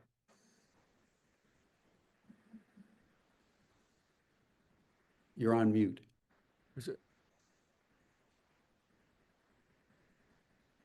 The disclosure effort's been largely focused on government agencies and military contractors and corporations, and understandably so, because they use a lot of our public funds and the public has the right to know. But as Chris knows, a lot of the disclosure is coming from the experiencers, and there's another genre of experiencers, and that has to do with indigenous peoples out there. Absolutely. And this all started for me back in 1973 when I ended up down in the Southwest and ended up becoming kind of secretary and chauffeur to the Hopi elders. The Hopi have been living in the Southwest for thousands of years, and their petroglyphs tell a story about nature and spirit, but they also, tell a story about technology and what they call the star people. And I've been up on the Black Mesa in those areas, and we've seen the lights hovering in the sky at night, and that's a regular occurrence over a lot of years and centuries, really, for the Hopi Navajo and people who live there. And so there's a lot that they know and understand, and not just the Hopi, but other tribes around the world, like the Kogi and South America and whatnot. And they talked about, well before the building of an atomic bomb, they talked about the gourd full of hot ashes that would fall. And they have petroglyphs, and the petroglyphs down there, also one of them is known as kind of a humanity's life plan petroglyph, and it's got 3 world wars on it. And the Third World War doesn't have to happen. It's drawn differently on the petroglyph. This petroglyph was Have a good night, Claire. Thank you for joining. Drawn on the rock in around 1912 or so. I'm trying to be quiet just so when people watch it back, they're not hearing me Third speaking. World doesn't have to happen if we can kind of unite technology and nature. And so part of what needs to be disclosed, what needs to come out from my perspective is, what is the understanding of science that can help us stop this onslaught against the biosphere? We need to change energy systems and agricultural systems, and we need to stop the destruction, to the planet. And so what about what's the advancement of science over the last 50 years behind the scenes, what's in there that can help us, save a livable planet. So that's just where I'm coming from. Yeah, it's worth pointing out that the indigenous people have known this truth the whole time, and that it is only the Western world that is out of the loop. I mean, I've been down there. Discussion. I've been down there, Jim, and during the ceremonies and the rain dances, and it rains. This is not magic. This is an understanding of cutting edge science that the Hopi understand. And that's what shamanism is really largely about. So that understanding of science, our quantum physicists are just coming up with this stuff and catching up to what indigenous peoples have known and practiced over years. And I believe that they have stuff that they would want to disclose when they think that we in the Western world or in the industrial world are mature enough to understand it. And one of the best things we could do to show them that we're gaining that maturity would be to get our governments and corporations to disclose. So this disclosure day and this disclosure movement, the citizens' effort is fundamentally important and could help bring out even further information from the indigenous peoples. Good, thank you. Now, Ross, you've been talking to people for a very long time. What do you think is actually going on? Well, Jim, just to echo, firstly, Randy's profound insights about, petroglyphs depicting world wars, including one that hasn't happened yet. I think I sense from so many of the people that I talk to, including in government, there is a genuine concern among the NHI about our playing with weapons that we do not understand. A lot of them, of course, are the thermonuclear weapons that we know about, but sadly, there are other weapons that I know the United States is working on. And I noticed the president alluded multiple times this year, including most recently in Tel Aviv, to the fact that the United States has weapons technology that the world is not yet aware of. And I think that there's an extremely strong likelihood, I'm speculating here because of course I don't have direct knowledge, but I think there's an extremely strong likelihood that a highly advanced civilization is concerned about us primitive monkeys playing with matches, and that we are perhaps working with technology that we've retrieved from non-human technology and we don't quite know what we're doing with them. I've been told that the United States has developed quite advanced weaponry, particularly plasma beam technology, that might in part have been inspired by what they've seen. I'm aware of that, just from because non-human technology. I think also, just to add the concern of NHI with what humanity's doing, there's also a very deliberate lifting of consciousness. And I really am struck by what Chris says about the frequency. This is something that I'm getting from so many people, that the level of intensity of public reporting of their engagement with NHI, of a clear intent by NHI to essentially give up on governments from ever disclosing, but to raise human consciousness and awareness. And I think they're doing this increasingly through direct engagement with individuals. I've got many friends and colleagues and people I've interviewed, witnesses, who've had incredible experiences. I've just been recording for a TV show something that we're doing here in Australia, where people are inviting or summoning the phenomenon, and there seems to be an interest in the phenomenon. Please make sure to with humans come much, back when much you get more time, just to overtly. drop a comment. I do think share that when it's stems uploaded. from a That'll concern help it out. Thank you. about us And obviously primitive drop a bit monkeys of playing hype. with matches.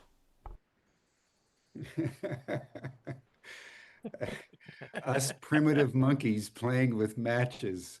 What a statement to make, Mr.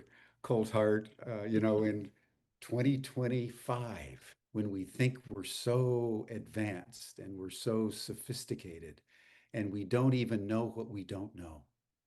It's an extraordinary thing. I'd like to now turn to Reed, because Reed's also bringing in another vector for how this information is being channeled into human consciousness through what Marshall Summers has been bringing in over many, many decades. And it revolves around part of what's happening as malevolence and benevolence, and the requirement of humanity at this moment to ensure its sovereignty and not be seduced into a false hope that subservience to extraterrestrial beings could take us to the promised land. And that's another aspect that we need to ponder. So on the one hand, we have the concern about us monkeys playing with matches and dynamite. And on the other hand, we have the politics and the machinations of these exo intelligences as they approach our planet in terms of very mixed agendas. And I know, Richard, you've written about this in your book on alien agendas, so we want to hear from you next. But Reed, speak to us about this interplay between malevolence and benevolence.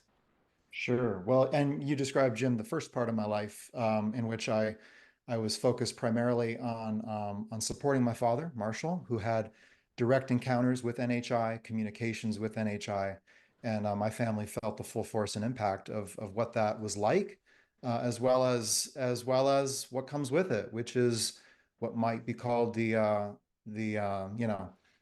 hitchhiker effect, the anomalous effects that attend those who have been selected by the phenomenon without their understanding or knowing why. But my later work is really about assessing intent with a structured framework. I think we need to step back from belief systems, hopeful or fearful interpretations, and lay out the spectrum of possibilities, right? From curiosity on the left, salvation and assistance even further on the left, to transaction, integration on the right, or even something more hostile. And in the end, intent is all about human outcomes. We can't know their consciousness. The project in my mind right now is not, let's set out to understand what they're like, who they are, how they think, how they cognate.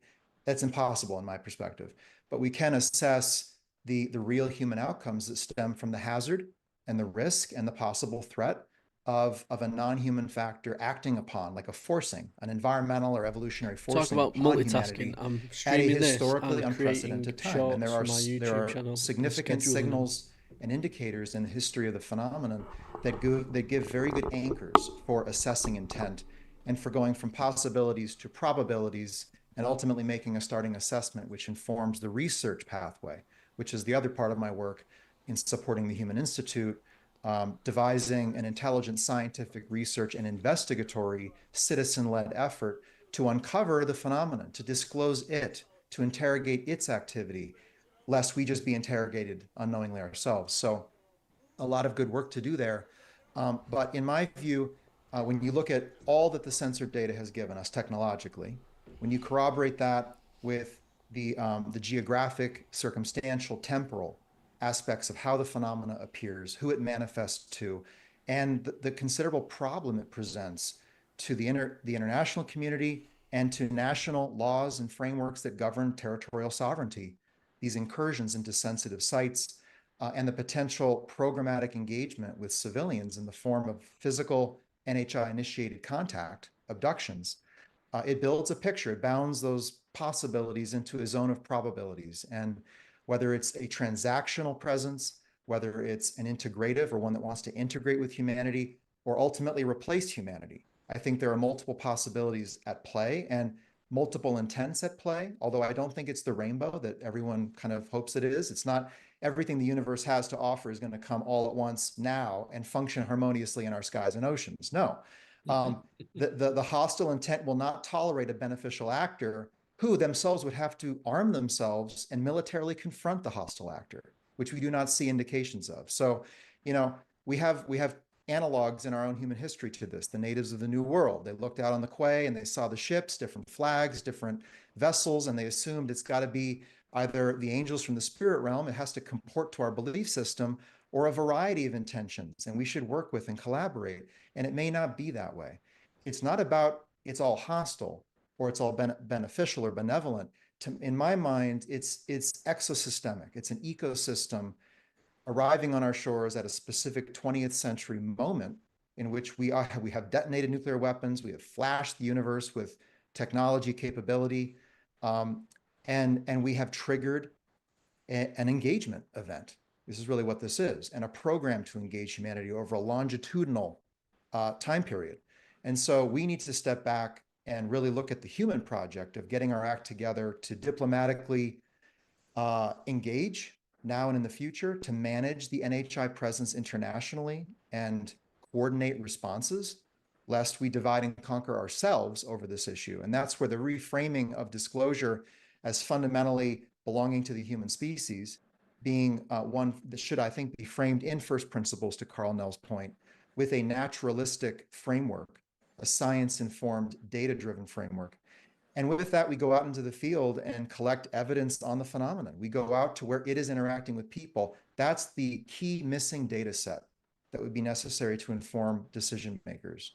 But just to kind of wrap up here, I want to have Richard speak as well. In my view, there absolutely is an adversarial actor in our world. There is a human engagement program underway, and that's not the whole story. But if that is true, that should marshal our human response above all other possibilities initially, because we may wake up in 30 years and find that we are not the human beings we used to be. Genetic interventions, cultural influence, right? Social engineering, all of these could be at play in a subversive sense. And, you know, NHI is operating in a strategic silence, in a state of non-disclosure. They're operating covertly and selectively with military defense organizations internationally, which are already in competition. And that, to me, is another one of a number of alarming signals that should just command us to take a cautionary response. And we've got to get out there and use the best of science, research, and investigation to do reconnaissance, as I call it, on behalf of the human interest and not just national interests. Yeah, that's a profound way to put it, Reed, you know, that we've triggered an interaction event. I mean, right. I think. Right. And so, you know, intelligence indicates intent.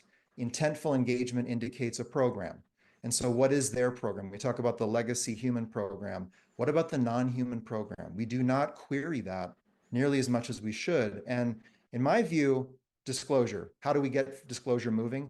If we recenter the controversy not on human actors, human governments, but on the non-human presence itself, that allows the human actors a way to rapidly and catastrophically disclose their involvements, which is what is keeping this back in part. And so, thank you. Richard, I'd like to have you come in, and then Anna, I'd love to hear you on this interaction point, and then Chris.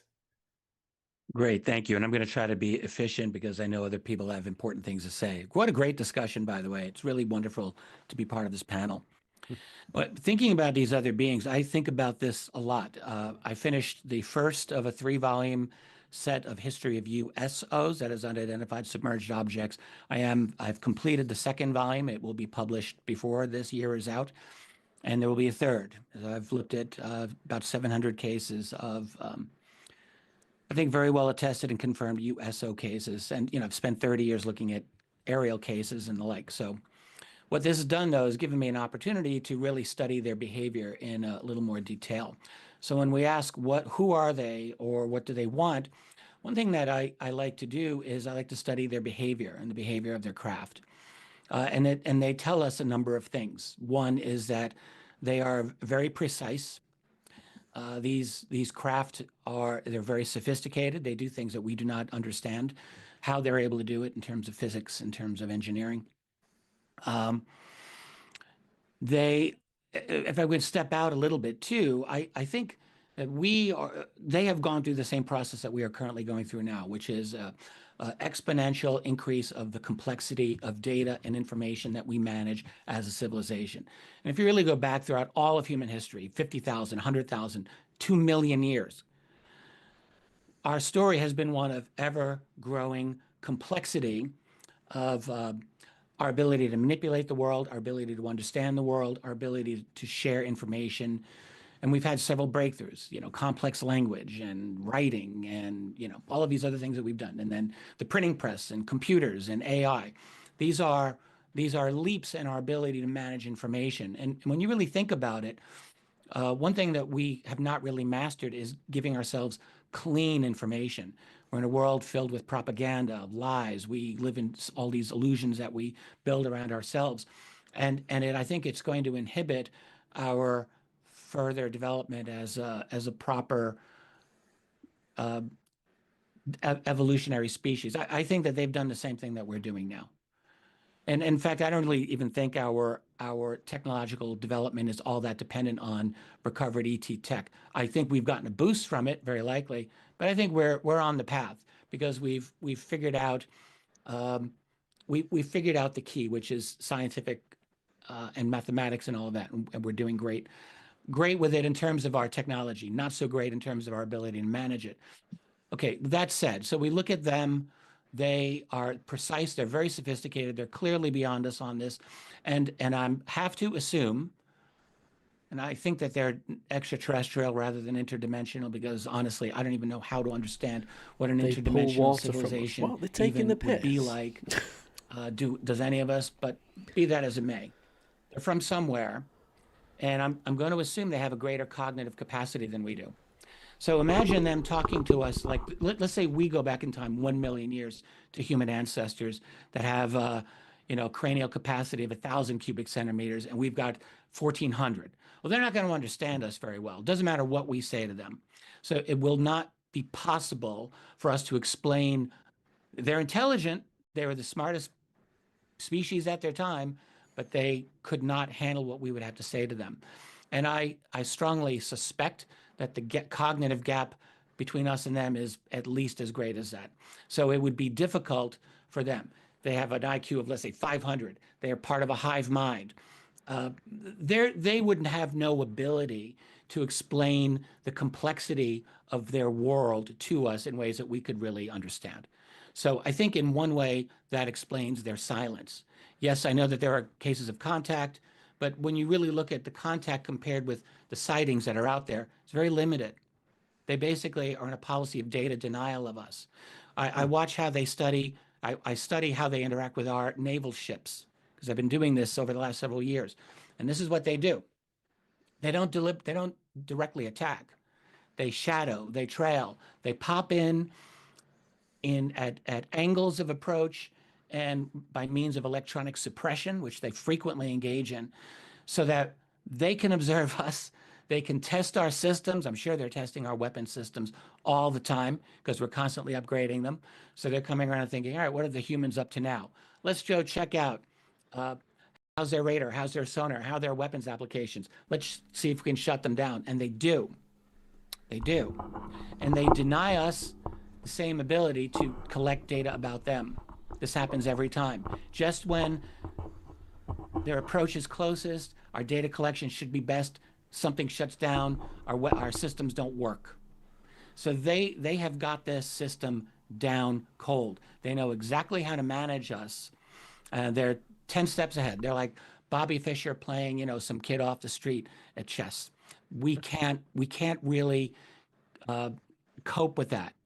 So they will not necessarily communicate that much, but they interact with us because I believe there are two main reasons why they're here. This is my own theory. You can accept it or not. A is Earth itself. We have an unbelievable world, incredibly complex, beautiful, and delicate. This is a delicately balanced global ecosystem that we have, which, as many people have pointed out, we are greatly disrupting. People can argue all they want about climate change, whatever, but ecosystem destruction is undeniable. And we're at the top of the pyramid. We actually stand most to lose if we create some kind of cascading failure of the global ecosystem. So it's really not good for us. They have to see this. They have to see just how delicate everything is hanging in the balance and how rare. Earth must be rare. I'm not saying unique. I'm not saying there's no other planets that can support life. But we really hit the jackpot.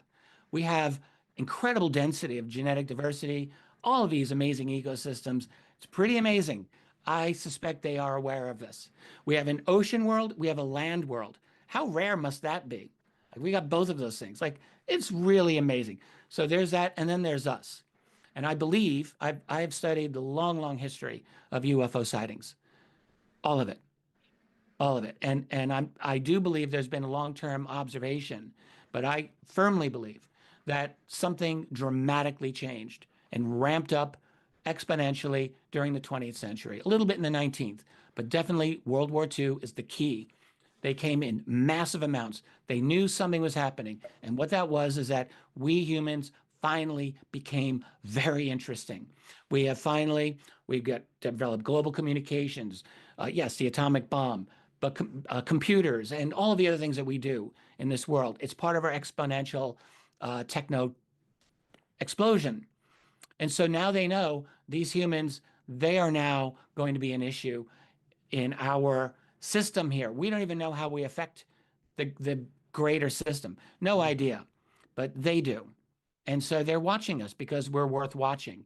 But they, I believe, absolutely do not want to communicate in terms of official contact. There's disclosure, that's one thing. Contact, totally different ball of wax, and I don't think that they think that we're really not ready for it. How? They say one word and we politicize everything. One faction will interpret what they say this way. Another faction will interpret it this way. We're volatile and delicate at the same time. Volatile and brittle might be a better word. So it's like if you're a visitor, it's like, don't step on the flowers of the garden. Like, that's what we are. And I think that they will, I know there are people who have had contact, and there's Chris and perhaps Randy and many others, and I have no doubts about this. But by and large, we as a civilization, we really like to think that we have all this great ability to handle, oh yeah, alien contact, yeah, we're down with that. And I seriously doubt that we are. I seriously doubt that we have the ability to handle them on their terms. You know, it's kind of the naivety of a young person who jumps into something and thinks, oh yeah, I can do that. And then you get smacked down by reality. And I think that would happen to us. I think that would happen to us. All right, there's more, but I shouldn't. Anna, do you agree with that? Do you think humanity is just This not is a ready great for the opening for me experience? because now I can just speak as a little bit less young than I was Let her rip. before I had my birthday the other week. But I can come across as either very well informed or we can chalk it up to naivete. But I would just say, I first started, what I earlier thought the first time that I had some observations of this anomalous phenomena was in 2010, because that was when it was much more clear-cut orbs craft.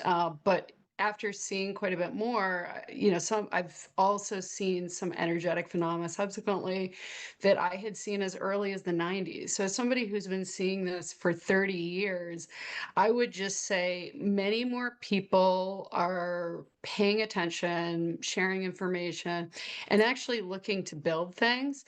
And so I would actually, I work with a different group of people perhaps than some of the others on the call do. And I would just say, it feels like there's quite a lot of information that is being shared right now.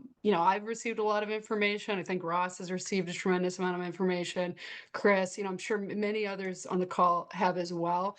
So and what I will say is I haven't done as much work as I could envision doing, and Chris and I are looking at doing work together on this, where we think that when we transform that observational science into more of this, let's develop things with a diverse range of people.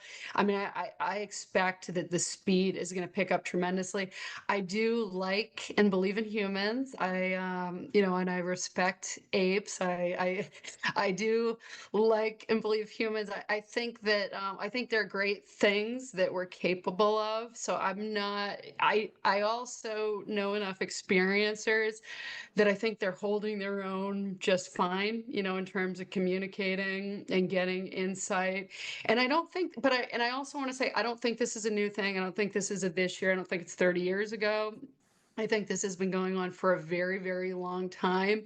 And that's what the major, some of the major historical and religious and spiritual traditions would indicate. I think it's quite interesting that when there was kind of a set of control put upon some of these potential technologies, we also saw a lot of cultural push against spirituality, consciousness, and religion, because, you know, actually the miracles are pretty consistent with some of the things that we hear about in the anomalous phenomena, and those have been disclosed for quite some time. So I say miracles, why does that have to be a rarity? Is that something that we should be looking to determine how to have the good phenomena be reproducible?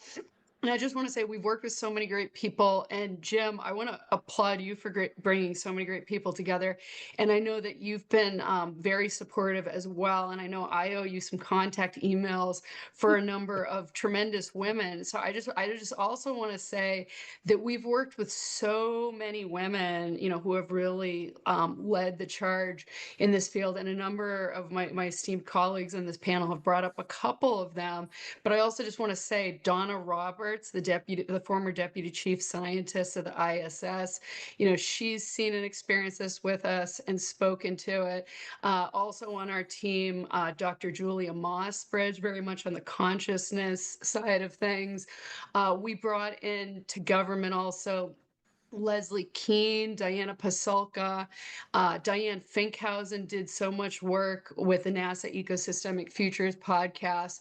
Tracy and Rima, you know, they were big leaders on this in government. Also somebody like Sarah Gam. So I just think that when I've worked so much, you know, we've worked closely also with Dr. Hal Puthoff, Charles Chase, you know, and brought in so many others like Travis Taylor, Jay Stratton, Ryan Graves, you know, so many people. But I would say that when we're with these people, what we're primarily focused on is the solutions. And so the alternative perspective versus the, hey, maybe we're just destroying the world and they're so concerned. Another perspective is maybe we're about to achieve tremendous things and go off planet and really access capabilities that we haven't had as much control over. So I personally believe that we're going to be able to bring life off planet, human life off planet successfully. We've done it in Leo. We've done it on the moon. And so when you have advanced transport, you can go so much further. There are a lot of people working on that. And when you get into microgravity, gestation is going to be very important. So successful, healthy pregnancy, that beautiful life developing. So gravitational control becomes less of a nice to have and more of a need to have for reproduction, just human health. You know, even just as close in as Mars, you can be talking about 45-minute latency in terms of communications. So things like gravitational comms or other alternatives, you know, moving faster than light communications, it becomes important. Agriculture for resilience, you know, as we talk about some of these planetary stresses, you know, Chris has some very interesting things that he's told us about. So I think when it comes to health, energy, communications, I call me an optimist, but I really, when I listen and collaborate with so many of these people, it's very much with an excitement that it feels like we're very much on the brink of something. And the nuclear and the fusion side of things, when you get to that ability to control the atomic level or the quantum, you move from an isn't the world so rare to can you create conditions and can you transform elements anywhere? And a lot of these planets are made of kind of the same stuff. So the ability to transform water, you know, if you have unlimited energy, there's a lot that you can do to sustain life off planet. So I'm excited. I feel like a lot of people are excited about this. Thank you, Anna. And by the way, Anna's referring to what she refers to as the space moms. They're going to be at the State of the World Forum that we're Who have preparing. I think seen they- quite a lot. The space mamas have seen Yeah. a lot, and they're happy. They're often happy to share what they've seen. Good. Now, Chris, we're way over time, so Chris will, I think, bring us to a close here. But Chris, I want to frame this. You know, on the one hand, you've got Richard's notion, and thank you, Richard, of the precision with which these beings are interacting with humanity.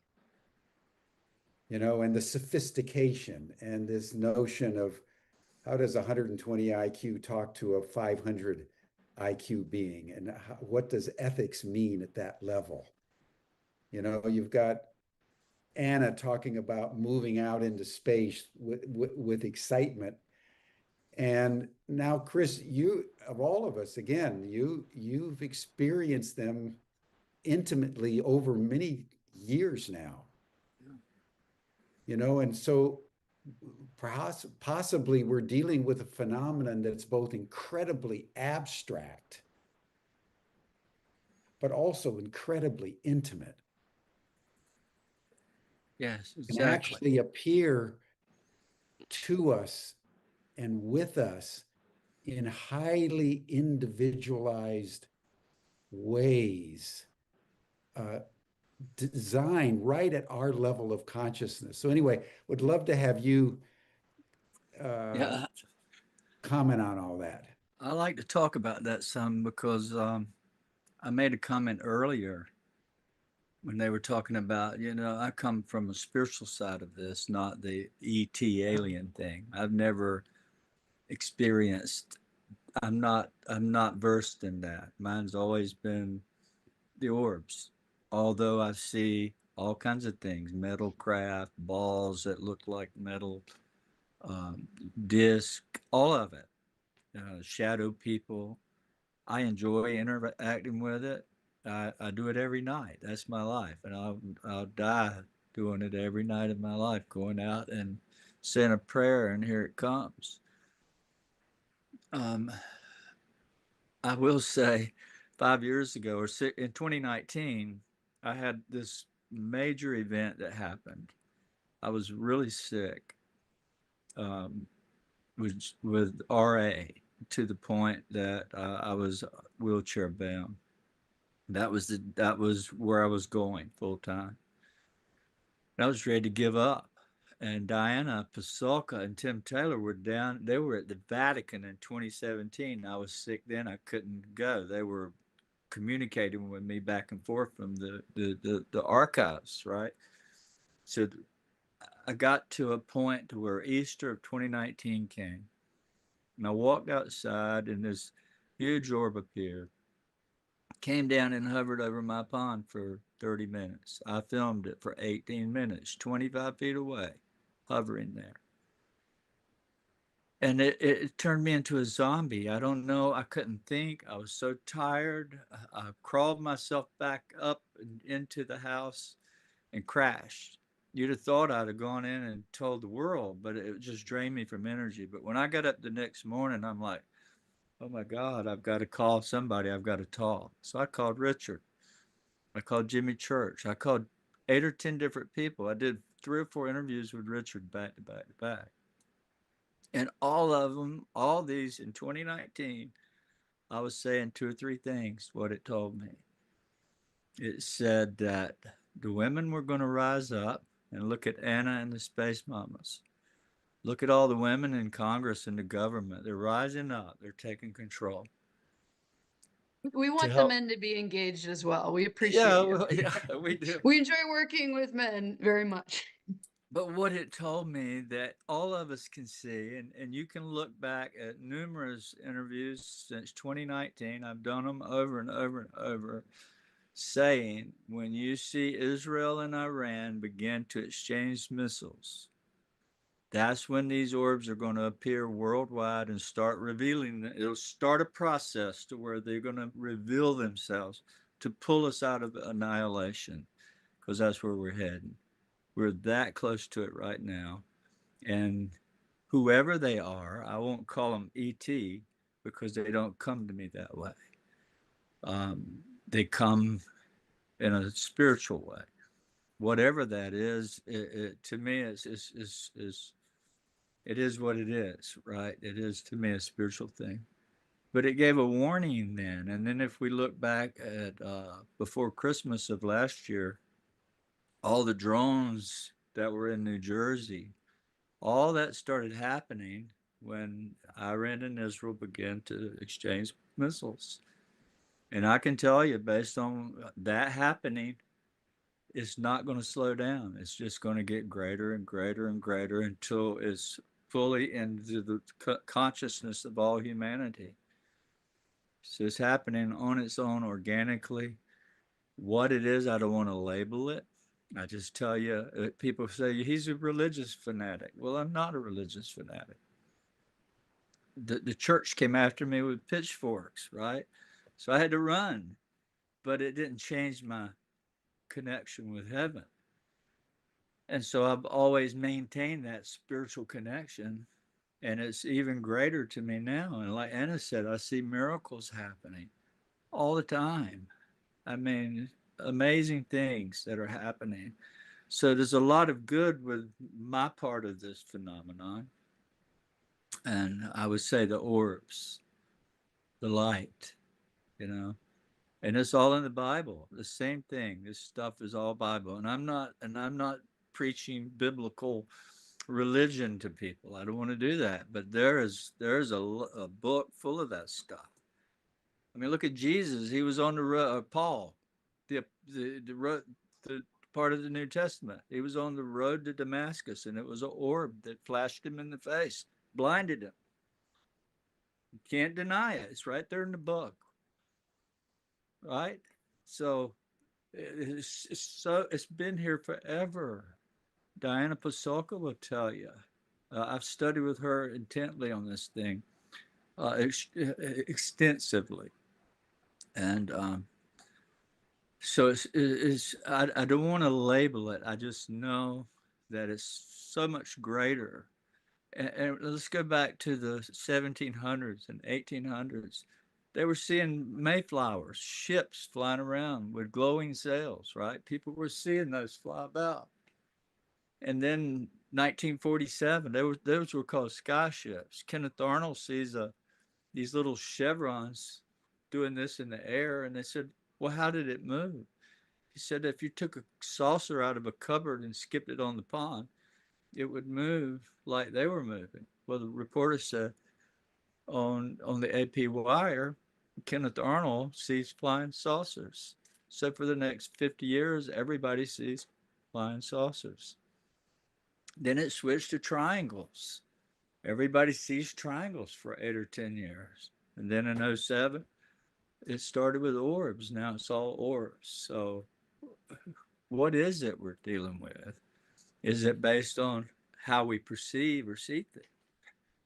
It's conscience-based, greater than we understand.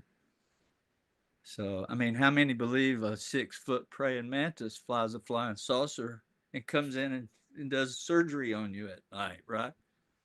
I just don't believe that. I think it's a screen memory. It's projecting itself to you that way. But anyhow, thank you, Chris. I hope that gets that little bit of my view apart, across. Well, I think what we're being confronted with, everyone, and Ross, I can feel you have something to say, so I'm gonna let you say something. I know we're 30 minutes over time, but I think what we're getting to, everyone, which is really a beautiful place, that we're dealing with a phenomenon where, on the one hand, we don't know what we don't know. Right. And on the other hand, this phenomenon is almost infinitely variable in how it represents itself to human perception. It's really quite an extraordinary thing to take in, that as we are in the cloud of unknowing, we're also in an intimate relationship with this phenomenon for a purpose that I think most of us intuit is ultimately redemptive. But Ross, I can feel you have something to say, and I don't know. The organizers have to tell me. I think it's pretty That's much fine. time to stop. Ross is the right person to kind of focus this in a close here. All I was going to say was I was really struck by what Chris was saying, that essentially this is a spiritual thing. That's the thing that I found I've profoundly resisted as a journalist, is this growing nexus between understanding the UAP phenomenon and a spiritual discovery. This is inherent to our humanity. It's something that I think is possibly necessary for the next phase of human development, human civilization. I'm really struck by the fact that we're at a crisis point in technology, in weaponry. We really are 2 minutes from midnight. In fact, less than 2 minutes from midnight, according to the bulletin. 89 seconds. Yeah, and it's terrifying. And so the thing that I'm really struck by is, I just want to emphasize there's room for optimism. And I do think that whether it's a prime directive or a fear of inducing ontological shock, I think the NHI are letting us in very slowly and very carefully. Yeah, exactly. Beautifully put. Beautifully put. Thank you, everyone. Thank you, Chris. Thank you, Ross. Thank you, Anna. Thank you, Danny, Reed, Richard, Randy, Kirk. Thank you. Thank you so much, everybody. Thank you. Thank you. Sarah. It was a pleasure.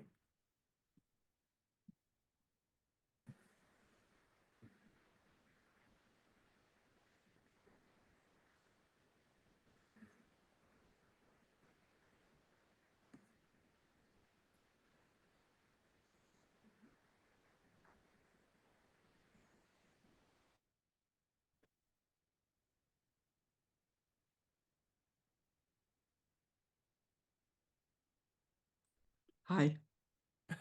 That was wonderful. Sorry, my computer wouldn't turn back on again.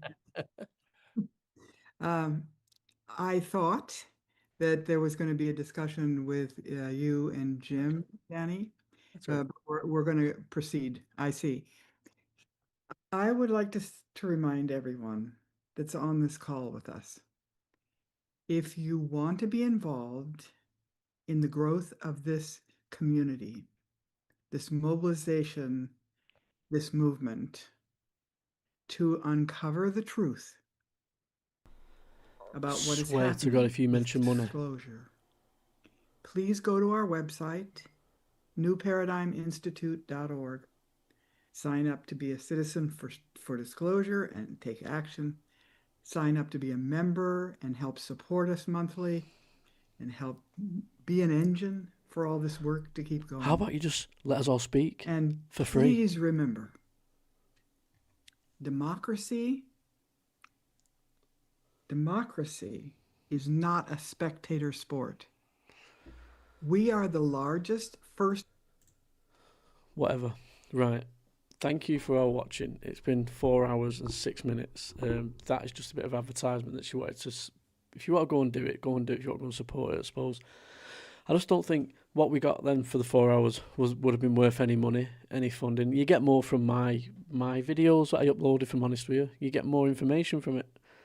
There were some interesting things in there. Will I be covering it? Probably not. I'll just leave this as it is. I won't be breaking it down or anything like that. If you find anything interesting, feel free to clip, share whatever part of it you want. I don't need any credit or anything on my channel. Just share it on your own content channels and stuff like that. So I'm very tired, and I'm doing that Brad of Arc interview tomorrow because Dan couldn't make it today for whatever reason. So I'm going to go. Thank you, folks. Thank you for watching. And as always, I'll see you on the next one. And please drop a like and a comment on the video because it'll be uploaded as soon as I've stopped this. Thank you. Goodbye.